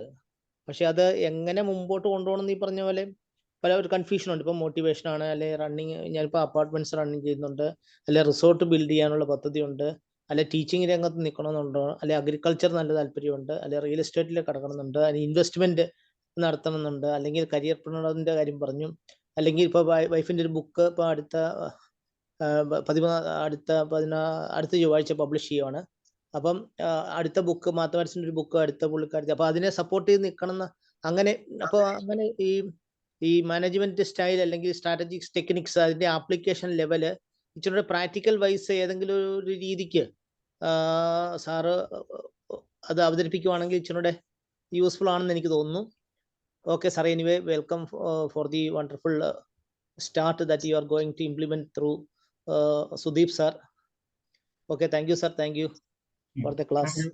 Thank you Shahzad. വളരെ റിസോഴ്സ്ഫുൾ ആയിട്ടുള്ള ഒരു ക്ലയന്റിനെ കിട്ടിയിട്ടുണ്ട് അല്ലേ സാർ? ഓക്കെ, അപ്പൊ തീർച്ചയായിട്ടും അതിനെക്കുറിച്ച് ചിന്തിക്കുക. കാരണം സുദീപ് സാർ പറഞ്ഞ ഒരു കാര്യം നമ്മൾ ശ്രദ്ധിച്ചു നോക്കണം. നമ്മൾ ഓരോ കാര്യം പറയുമ്പോഴും നമ്മുടെ മനസ്സിലുള്ള ഒരു ബിസിനസിന്റെ ഒരു പാർട്ടായിട്ട് അതിനെ കൺസിഡർ ചെയ്ത് നമ്മൾ അതിലേക്ക് വർക്ക്ഔട്ട് ചെയ്യാം. ഇപ്പം ഓരോ ഏത് ഐഡിയ ആണോ നമ്മുടെ മനസ്സിലുള്ളത്, ആ ഐഡിയയെ ഈ പറയുന്ന സ്ട്രാറ്റജിക് സ്റ്റെപ്പിലൂടെ കടത്തി വിടുമ്പോൾ നമുക്കത് ഗെയിൻ ചെയ്യാൻ പറ്റും. ഇറ്റ്സ് എ പ്രോസസ്, ഇച്ചിരി സമയം എടുക്കും. അപ്പൊ ആ സമയത്തിലൂടെ നമുക്ക് കടന്നു പോകാൻ പറ്റും. ഓക്കെ, ഷാജ് സാറിന്റെ വിലയേറിയ അഭിപ്രായത്തിന് നന്ദി. അപ്പം ഞാൻ ആദ്യം തന്നെ പറഞ്ഞ പോലെ നമ്മൾ കേസ് സ്റ്റഡി ആയിട്ട് പോകുന്നതാണ് ആഗ്രഹം. അതായത് ഞാനൊരു ഫീഡ്ബാക്ക് വന്നത് നിങ്ങൾക്ക് ഏത് ഇൻഡസ്ട്രിയിലാണ് താല്പര്യം, ആ ഇൻഡസ്ട്രിയുടെ കേസ് സ്റ്റഡി കൊണ്ടുവരാം. ഇപ്പം ബുക്കിന്റെ ആണെങ്കിൽ ബുക്കിന്റെ ഞാൻ പറഞ്ഞില്ല, എനിക്ക് റിസർച്ച് ചെയ്യാൻ സമയം വേണം. കാരണം നമുക്ക് കുറച്ച് ലിമിറ്റഡ് ആയിട്ടുള്ള കേസ് സ്റ്റഡീസ് ബുക്കുകളിലും പബ്ലിഷ്ഡ് ആയിട്ടുള്ളൂ. അപ്പൊ നിങ്ങളിപ്പം ആരെങ്കിലും ഇപ്പം ടീ സെല്ലിംഗ് ആണ് എടുത്തെങ്കിൽ ഐ ഹാവ് ടു റിസർച്ച്, അതിനുവേണ്ടി സമയം എടുക്കണം. പിന്നെ എനിക്ക് ക്വസ്റ്റ്യൻ വന്ന് ആൻസർ ചെയ്യണം. അപ്പൊ ഞാൻ തന്നെ ഒന്ന് പഠിച്ച് ഞാൻ തന്നെ ക്വസ്റ്റ്യൻ ചെയ്ത് ആൻസർ ചെയ്ത് കുറച്ച് ഡിസ്കഷൻ ഒക്കെ ചെയ്തതിന് ശേഷമാണ് ഞാൻ അവതരിപ്പിക്കാൻ പറ്റുന്നത്. ഒരു വർക്ക് നടക്കണം. അപ്പോൾ ഞാൻ കേസ് സ്റ്റഡീസ് കൊണ്ടുവരാന്ന് പറയുന്നത് നമുക്ക് അറിയാം. ഇപ്പം അതൊരു കേസ് സ്റ്റഡി ആയിട്ട് ഞാൻ കൊണ്ടുവന്നില്ലെങ്കിലും പോലും ചിത്തലപ്പള്ളിയുടെ കാര്യം പറഞ്ഞത് അതൊരു റിലവന്റ് ആയിട്ടുള്ള കാര്യം. ഇപ്പൊ നിങ്ങൾക്ക് ചെയ്യാൻ പറ്റുന്ന ഒരു കാര്യമേ ഉള്ളൂ. നിങ്ങളുടെ ഏത് ബിസിനസ് ആണെങ്കിലും ഇന്ന് പഠിപ്പിച്ച അല്ലെ ഇന്ന് നമ്മൾ കേട്ട കാര്യങ്ങളില് ഒരു നിങ്ങളുടെ കമ്പനിയുടെ വിഷന്, മിഷന്, വാല്യൂ, ഗോൾ, ഒബ്ജക്റ്റീവ് ഇതെല്ലാം റിലേറ്റഡ് ആണ്. എല്ലാം സെയിം തന്നെയാണ്. പക്ഷെ അതിനൊരു വ്യത്യാസമുണ്ട്. അപ്പം നിങ്ങൾ ഈ ഒരു 6 months അല്ലെങ്കിൽ 3 months അല്ലെങ്കിൽ ഒരു നെക്സ്റ്റ് 1 year എന്താണ് ചെയ്യാൻ പോകുക, വാട്ട് ഈസ് യുവർ ഗോൾ? അപ്പം ഒന്ന് വിഷ്വലൈസ് ചെയ്തിട്ട് what is your vision, then how your mission is your visualization or a dream. But mission is a process.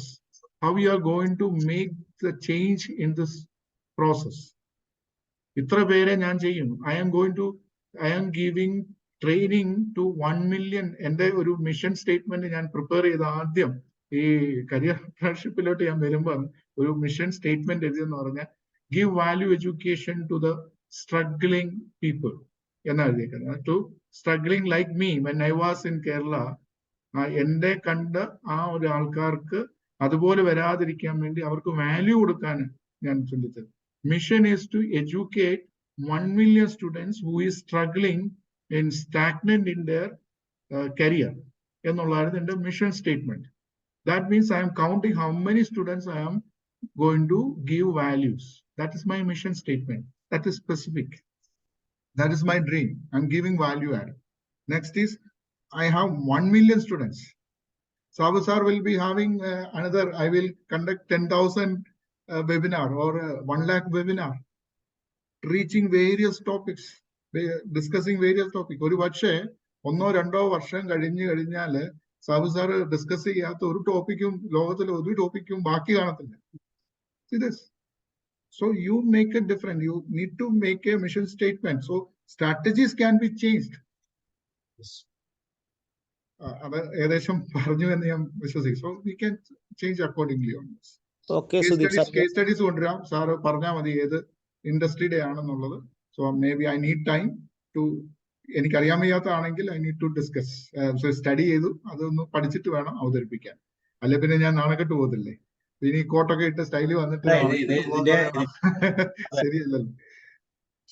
അല്ല, ഇതൊരു പഠനത്തിന്റെ പാർട്ടാണ്. അപ്പം ഈ പറഞ്ഞ പോലെ ഒരു എൻവയോൺമെന്റൽ സ്റ്റഡി എപ്പോഴും ആവശ്യമാണ്.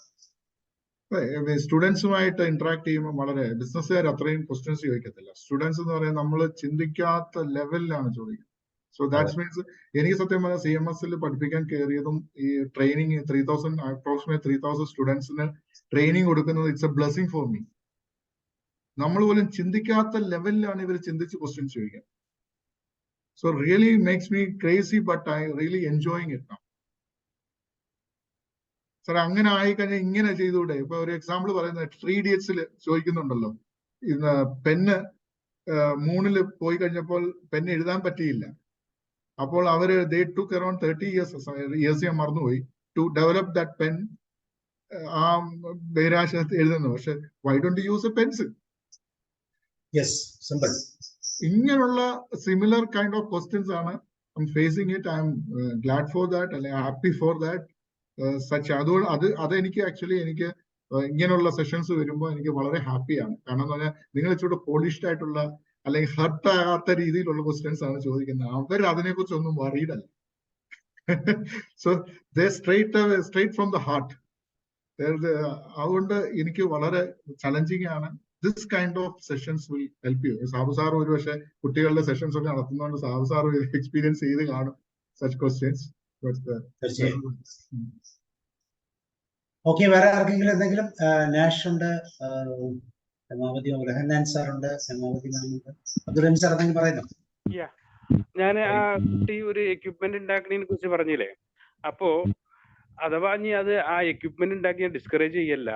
അങ്ങനെയാണെങ്കിൽ 4 കമ്പ്യൂട്ടറും കാര്യങ്ങളൊക്കെ ഇതായിട്ട് ഇൻകോർപ്പറേറ്റ് ചെയ്യുക, വർക്ക് ചെയ്യുക എന്ന് പറഞ്ഞ സ്ഥിതിക്ക് നമ്മൾ ഈ മൊബൈൽ ഫോൺ ഉണ്ടല്ലോ അത് വീട്ടിൽ വെക്കുക.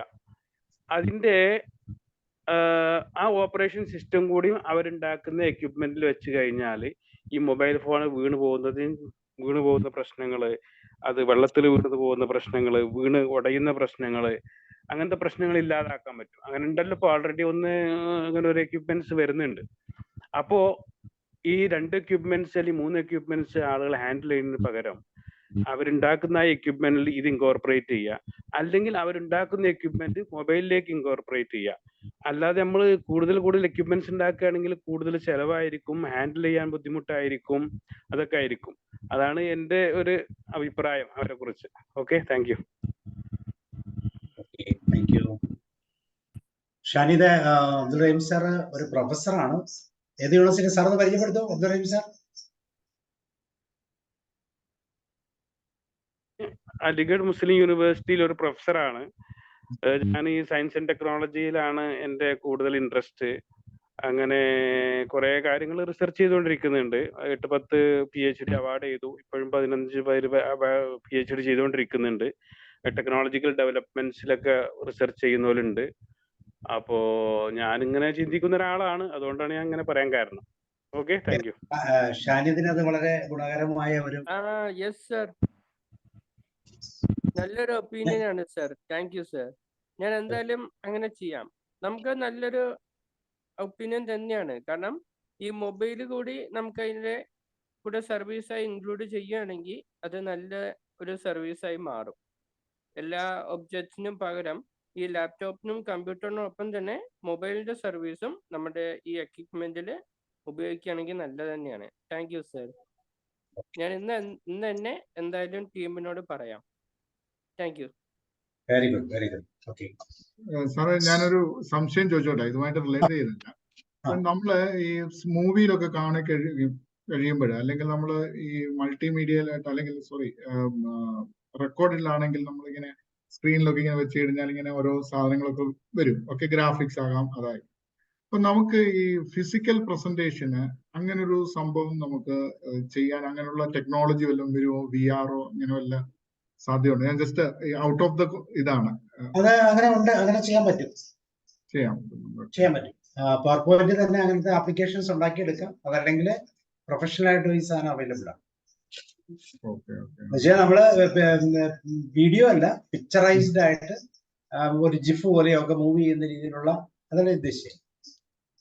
അതെ, അതുപോലെ. അപ്പം എന്താ പറയുന്ന സെഷൻ വെച്ചിട്ട് നമ്മളിപ്പം വീഡിയോ കാണിക്കുന്നുണ്ട്, അതല്ലാതെ ഒരു എന്താ പറയുക കാർട്ടൂണൈസ് ആയിട്ടുള്ള, അല്ലെങ്കിൽ ഒരു അവർക്കും ഒരു ഫീൽ ചെയ്യുന്നതായിരിക്കും സ്റ്റേജിൽ വരുന്നുണ്ടോ എന്നുള്ളൊരു പക്ഷെ അത് കോസ്റ്റ്ലി ആണ്. ഒരു ജനറൽ കോൺസെപ്റ്റിൽ പറ്റത്തില്ല. അതൊരു പ്രൊഫഷണലി നമ്മൾ ഉണ്ടാക്കിയെടുക്കുന്നതാണ്. നമ്മുടെ തീം കൊടുത്തു കഴിഞ്ഞാൽ ഉണ്ടാക്കിയെടുക്കുന്ന പ്രൊഫഷണൽ ആളുകളുണ്ട്. നമുക്ക് വേണ്ട കോണ്ടെക്സ്റ്റിലേക്ക് എടുക്കാം. മൂവ് ചെയ്യുന്നത്, ചേഞ്ച് ചെയ്യുന്നത്, വിഷ്വൽ ഇഫക്റ്റ് കിട്ടുന്നത്. ഈവൻ നമ്മൾ പവർ പോയിന്റിൽ തന്നെ ചെയ്യാൻ പറ്റും. പവർ പോയിന്റിന്റെ ഒന്ന് സെർച്ച് ചെയ്ത് കഴിഞ്ഞാൽ പവർ പോയിന്റ് തന്നെ കുറച്ചൊക്കെ ചെയ്യാൻ പറ്റും. പക്ഷെ ഇത്ര ഗ്രാഫിക്കൽ ആപ്ലിക്കേഷനിൽ ചെയ്യാൻ പറ്റത്തില്ല. അതിന് ഈ വീഡിയോ എഡിറ്റിംഗ് പോലത്തെ ആപ്ലിക്കേഷൻസ് ആയിട്ട് യൂസ് ചെയ്തിട്ട് അതിനകത്ത് ഇംപ്ലിമെന്റ് ചെയ്യാൻ പറ്റും. പ്രൊഫഷണൽസിനെ പറ്റുള്ളൂ. അത്ര നമുക്ക് എളുപ്പമാണ്. ജസ്റ്റ് ഇങ്ങനെ ചിന്തിച്ചാണ് ഞാൻ സാറിനെ ഒന്ന് വിളിക്കാം. എനിക്ക് ആ ഒരു ചെറിയ ടെക്നോളജി ആയാലും നമുക്കിപ്പോഴും ഒരു സെഷൻ ചെയ്യുമ്പോൾ മേക്സ് ദ ക്രൗഡ് ഇൻട്രസ്റ്റിംഗ് എന്ന് പറഞ്ഞു കഴിഞ്ഞാൽ ആദ്യത്തെ കുറച്ചൊരു 15 മിനിറ്റ്സ് ക്രൗഡ് എപ്പോഴും നമ്മുടെ കൂടെ നിൽക്കും. അടുത്ത 15 minutes it's A real challenge. ആ ഒരു ഡിസ്റ്റർബ്. അപ്പൊ എന്തെങ്കിലും ഒരു കാര്യം നമ്മൾ കൊണ്ടുവന്നില്ലെങ്കിൽ, ഇപ്പം നമ്മൾ ഫിസിക്കലൊക്കെ നമ്മൾ എന്താ പറയുന്നത്, ചില എക്സസൈസ് ഒക്കെ ചെയ്യിപ്പിക്കുക, എഴുന്നേക്കാൻ പറയും, ഉറങ്ങാതിരിക്കും. പക്ഷെ നമ്മൾ ഈ ഓണ്ടർപ്രണേഴ്സിന്റെ അടുത്ത് അങ്ങനെ പറയാൻ പറ്റത്തില്ല, മോശമാണ്. പിള്ളേരെയൊക്കെ നമുക്ക് അങ്ങോട്ടും ഇങ്ങോട്ട് ഓടിക്കാൻ. അവര് പറഞ്ഞു ഇവനാരാ വെക്കുന്നത്, ഇവന്റെ ഇരട്ടി കാശ് എനിക്കുണ്ട്, ഉണ്ടേലും ഇല്ലേലും, but you don't wanted to get up and do this things. അതിന് പ്രൊഫഷണൽ ഇതുണ്ട് സാറ് പവർ പോയിന്റിന്റെ അഡ്വാൻസ്ഡ് ഫീച്ചേഴ്സ് എന്ന് പറയുന്ന നെറ്റിൽ ഒന്ന് ചുമ്മാ സെർച്ച് ചെയ്യും. നമുക്ക് തന്നെ ചെയ്തെടുക്കാം അത് കുറെയൊക്കെ.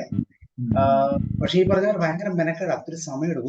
ഒരു സ്ലൈഡിന്റെ ഒരു ടോപ്പിക് ഉണ്ടാക്കി മണിക്കൂറുകൾ ഇരിക്കണം. അത് ആദ്യമായതുകൊണ്ടാണ്. പക്ഷെ നമുക്ക് ഐഡിയ കൊടുത്ത് ഞാൻ ചെയ്തു തരുന്ന ആളുകളുണ്ട്.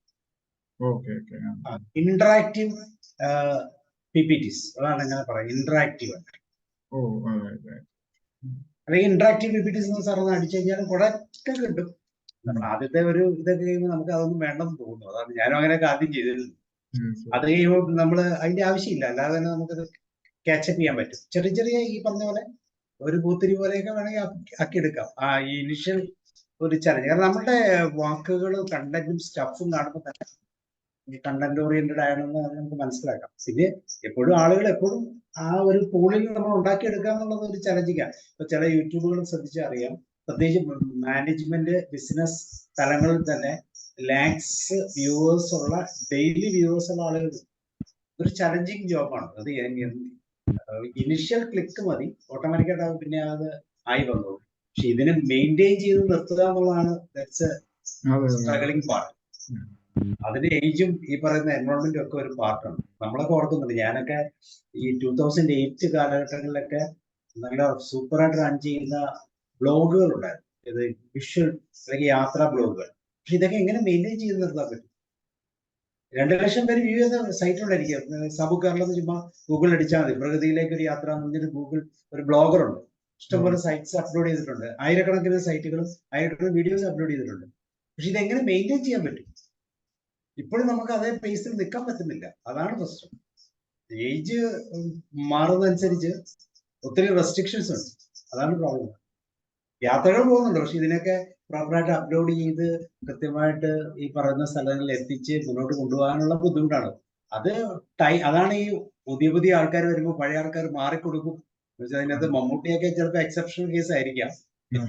എങ്കിലും ജനറൽ ഇപ്പൊ നമുക്ക് നോക്കി, ഇപ്പൊ ഫിലിം സ്റ്റാർ നോക്കി, എത്ര ഫിലിം സ്റ്റാർ ഉണ്ട് ഇപ്പം ലൈം ലൈറ്റിൽ നിൽക്കുന്നത്? അവരിൽ ഉണ്ടാവുന്നത്. പുതിയ ആൾക്കാർ വരുമ്പോൾ ഓട്ടോമാറ്റിക്കായിട്ട് വേദി മാറി കൊടുത്തേ പറ്റും. പിന്നെ മാറി കൊടുക്കാതിരിക്കണമെങ്കിൽ ദർ ഷുഡ് ബി സംതിങ്. അത് യുണീക്കാണ്. അപ്പൊ ഞാൻ ഇതിങ്ങനെ എത്ര വർഷമായി നമ്മൾ ഈ പണി തുടങ്ങിയിട്ട്. അപ്പം ആ ചേഞ്ചസ് നമുക്ക് കറക്റ്റ് അറിയാം. ഇപ്പൊ നമുക്ക് ചെയ്യാൻ പറ്റുന്നതിന്റെ ഒരു ലിമിറ്റും പുറകോട്ട് നോക്കുമ്പോൾ എന്തുകൊണ്ട് ചെയ്യാൻ പറ്റുന്നില്ല എന്ന് ചോദിച്ചാലും ചെയ്യാൻ പറ്റത്തില്ല പല കാര്യങ്ങളും. പക്ഷെ സാറിനൊരു ബാക്ക് സപ്പോർട്ട് ഉണ്ടെങ്കിൽ, എനിക്കറിയില്ല, ഉണ്ടെങ്കിൽ ഒരു പക്ഷേ അവര് എഡിറ്റ് ചെയ്ത് കഴിഞ്ഞാൽ ഇത് അപ്ലോഡ് ചെയ്യാൻ ഇൻട്രസ്റ്റിംഗ് ആയിട്ട് ചെയ്യാൻ പറ്റുമായിരിക്കും എന്ന് എനിക്ക് തോന്നുന്നു. അത് ചെയ്യാൻ പറ്റും. ഇപ്പൊ ഞാൻ അപ്ലോഡ് ചെയ്യുന്ന ഓൺലൈനിലാണ് ഞാൻ ചെയ്യുന്ന, അതുപോലെ തന്നെ അപ്ലോഡ് ചെയ്യും. വേറെ ഒരു ചേഞ്ചും വരുന്നില്ല. അപ്പൊ നമ്മൾ ചെറിയ ചില കാര്യങ്ങൾ മാത്രം ശ്രദ്ധിച്ചാൽ മതി. ഇപ്പൊ യൂട്യൂബിൽ ഇപ്പൊ കറക്റ്റ് ആയിട്ട് എഡിറ്റിംഗ് ഫെസിലിറ്റി ഓക്കെയാണ്. 10 എഡിറ്റ് വേണമെങ്കിലും കൊടുക്കുക. അപ്പൊ നമ്മൾ ചിലപ്പോൾ ടോക്കൊക്കെ വരുമ്പോൾ യാദൃശ്യമായ പൊളിറ്റിക്കൽ ഇന്റർവെൻഷൻസ് ഒക്കെ കയറി വരും. ആവശ്യമില്ലാതെ ചിലരൊക്കെ ചുമ്മാ സംസാരിക്കും. ഈ സംസാരിക്കുന്നത് അപ്ലോഡ് ചെയ്യാൻ പറ്റത്തില്ല. പക്ഷെ യൂട്യൂബിൽ ഇപ്പം കറക്റ്റായിട്ട് എഡിറ്റ് ചെയ്യാം. എത്ര കട്ട് വേണമെങ്കിലും 10 കട്ടോ 20 കട്ടോ കൊടുത്ത് അത് അപ്ലോഡ് ചെയ്യുന്നതിന് ഒരു പ്രശ്നമില്ല. അപ്പൊ അത് ഭയങ്കര സൗകര്യം. അപ്പൊ നമുക്ക് എവിടെയാണ് ഇഷ്യൂ എന്ന് നോക്കിയാൽ മതി. പക്ഷെ പണ്ട് കാലത്ത് അങ്ങനെയല്ലായിരുന്നു, വലിയ ബുദ്ധിമുട്ടായിരുന്നു. അപ്പൊ നമ്മൾ ചിലതൊക്കെ നമ്മൾ അപ്ലോഡ് ചെയ്യാതിരുന്നിട്ട് പോലും. അപ്പൊ അങ്ങനെ ചേഞ്ചസ് വരുന്നുണ്ട്. പക്ഷെ ഇതിനെ ഈ അതേ പേസിൽ നിർത്തുക എന്ന് പറഞ്ഞാൽ ശ്രമകരമായ ഒരു പ്രോഗ്രാമാണ് എന്നുള്ളതാണ് പറഞ്ഞത്. നമ്മുടെ പ്രയോറിറ്റീസ് ഒക്കെ റീഫിക്സ് ചെയ്യേണ്ടത്. അപ്പൊ ഇപ്പൊ മാക്സിമം ചെയ്തോളൂ. അപ്പൊ ഓട്ടോമാറ്റിക്കായിട്ട് അത് പുഷ് ചെയ്യും. ഇപ്പൊ യൂട്യൂബേഴ്സ് ഒക്കെ അങ്ങനെയാണ്. അവരുടെ ആദ്യത്തെ കുറെ വീഡിയോസ് ആണ് അവരിപ്പോഴും പുഷ് ചെയ്ത് കയറ്റി നിർത്തുന്നത്. അത് നമ്മൾ ചെയ്യണം. നമുക്ക് ചോദിക്കും, 1 മിനിറ്റിന്റെ വീഡിയോ 2 റീലൊക്കെ ഉണ്ടാക്കിയിട്ട് എന്നത് ബുദ്ധിമുട്ട്. ശരിയാണ്. പക്ഷെ എത്ര റീല് നമ്മൾ ഉണ്ടാക്കും? അവിടെ ആ പേസിൽ നിൽക്കാൻ നമ്മളെ പറ്റുന്നില്ല എന്നുള്ളതാണ്. വളരെ സാർ പറയും, എവിടെ ഇടയ്ക്ക് അൺമ്യൂട്ട്. സുദീപ് സാറ് പോറായോ? കുഴപ്പമില്ല, എനിക്ക് 45 വരെ ഉണ്ട്. കുഴപ്പമില്ല. 45 വരെ നമുക്ക് സമയമുള്ളൂ. നമുക്ക് ഞാന് ഈ ഒന്നാമത് ബിസിനസ് സംബന്ധമായ ക്ലാസ്സുകൾ കയറാറില്ല. പക്ഷെ ഇന്ന് സുദീപ് സാറിനെ കണ്ടപ്പോൾ സാർ എന്താണ് പറയുന്നതെന്ന് കേൾക്കണം. അത് മാത്രമല്ല, ആദ്യത്തെ ചോദ്യം തന്നെ ഒരു ഡിപ്ലോമാറ്റിക് ആയിട്ടുള്ള ഒരു ചോദ്യമായിരുന്നു. അപ്പോൾ അതിന് എൻ്റെ അറിവ് വെച്ച് ഞാൻ ഉത്തരം പറഞ്ഞു. അതിനോട് കൂടി ആഡ് ചെയ്ത് ഞാൻ ഒന്നുകൂടെ, സാർ, ഈ യുദ്ധങ്ങളിൽ ചില തന്ത്രങ്ങളുണ്ട്. ആ തന്ത്രങ്ങൾ രാജാവ് ഉണ്ടാക്കുന്ന തന്ത്രമല്ല, അവരെ നയിച്ചുകൊണ്ട് പോകുന്ന, രാജാവിനെ സഹായിച്ചുകൊണ്ട് പോകുന്ന ആളുകൾ ഉണ്ടാക്കുന്ന തന്ത്രങ്ങളാണ്. അത് 99% വിജയിക്കുകയാണ്. അതിൻ്റെ അഭിനന്ദനാണ് രാജാവ് ആ മന്ത്രിക്കോ അല്ലെങ്കിൽ ബാക്കിയുള്ളവർക്കോ കൊടുക്കുന്നത്. കിഴി കൊടുക്കുന്നല്ലേ, കിഴി കൊടുക്കുന്നത്. അതെ, കിഴി കൊടുക്കുന്നത്. അപ്പൊ ഇവിടെ കിഴി കൊടുക്കാനും വാങ്ങാനും ആളില്ലാത്ത ബിസിനസ്സുകൾ ഒന്നും തന്നെ പൂർത്തിയാവില്ല. ഞാൻ ആലോചിക്കുകയാണ്, നമ്മുടെ ഈ വമ്പന്മാര് അവരുടെ അക്കൗണ്ടോ അവരുടേതായ പേരിൽ നടക്കുന്ന സ്റ്റാളുകളോ വലിയ ബിസിനസ് സ്ഥാപനങ്ങളോ അതൊന്ന് നേരിട്ട് കണ്ടിട്ട് പോലും ഉണ്ടാവില്ല. വിശ്വസ്തരായ ആളുകളുടെ കയ്യിൽ ആ താക്കോൽ ഏൽപ്പിച്ചിട്ട് ഈ താക്കോൽ ഏൽക്കുന്നവരെ നോക്കാൻ മറ്റു കുറച്ച് വിശ്വസ്തരെയും കൂടി വെക്കും. അതുകൂടാതെ ഒരു ക്യൂ, ഏറ്റവും ചെറിയ, അതാരാണെന്ന് അങ്ങ് വെച്ച ആൾക്കല്ലാതെ വേറെ ആർക്കും അറിയില്ല. അത്രയും പുറകിലൂടെ ആ എൻ്റർപ്രണർ നടന്നിട്ടാണ് ഈ വിജയത്തിലേക്ക് എത്തുന്നത്. അതുകൊണ്ടാണ് പലപ്പോഴും ആ ഉടമസ്ഥൻ്റെ മരണത്തിന് ശേഷം ആ ബിസിനസ് പലപ്പോഴും ഒന്നും അല്ലാതാവും. ഇത് മറ്റൊരാൾക്ക് പങ്കുവെച്ചിട്ടില്ല എന്നുള്ളതാണ്. ഇപ്പോൾ സാറ് ക്ലാസ്സിൻ്റെ ഇടയിൽ പറഞ്ഞു ഈ പ്രൊഡക്ഷൻ തന്ത്രം എന്താണെന്ന് പറഞ്ഞു കൊടുക്കാതിരിക്കാൻ ചില തന്ത്രങ്ങൾ ഇവർ ചെയ്യുമെന്നുള്ളത് വളരെ ശരിയാണ്. ഇവിടെ ഞാനിത് പറയുന്നത് വളരെ സൂക്ഷിച്ചാണ്. ഈ ഇൻസ്ട്രുമെൻറ്റേഷൻ എന്നൊരു സ്ഥാപനം ഇവിടെ ഉണ്ട്. അവിടെ താൽക്കാലികമായി ജോലി ചെയ്തിരുന്നവർ പലവരും ആ ടെക്നിക്ക് അടിച്ചുകൊണ്ട് പോയി. എന്നിട്ട് അവരുടെ സ്വന്തം ട്രേഡ് മാർക്കിൽ ഈ കാര്യങ്ങൾ ചെയ്യുന്നുണ്ട്. ഇന്ത്യയിലെ ഏറ്റവും നല്ല വാൾവ് ഇൻസ്ട്രുമെൻറ്റേഷൻ്റെയാണ്. അതിൻ്റെ തത്വം പോലും അടിച്ചു മാറ്റിയിട്ടുണ്ടെന്നുള്ളതാണ് ശരിയായിട്ട് വരുന്നത്. പക്ഷെ ഒരു ഗവൺമെന്റ് എന്റർപ്രൈസ് ആയതുകൊണ്ട് അവർക്ക് സിംഗിൾ മാനേജ്മെന്റ് അല്ല എന്നുള്ളതാണ് എന്റെ പ്രശ്നം. അത് മാറ്റിയിടാൻ പറ്റില്ല. സാറേ ഞാൻ സോറി കേട്ടോ, ഞാൻ ഇറങ്ങുകയാണ്, എനിക്കൊരു ഓക്കെ സർ, താങ്ക് യു.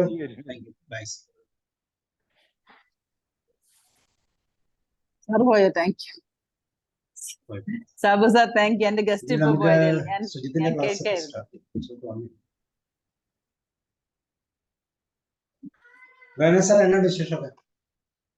സുഖമായിട്ട് പോകുന്നു.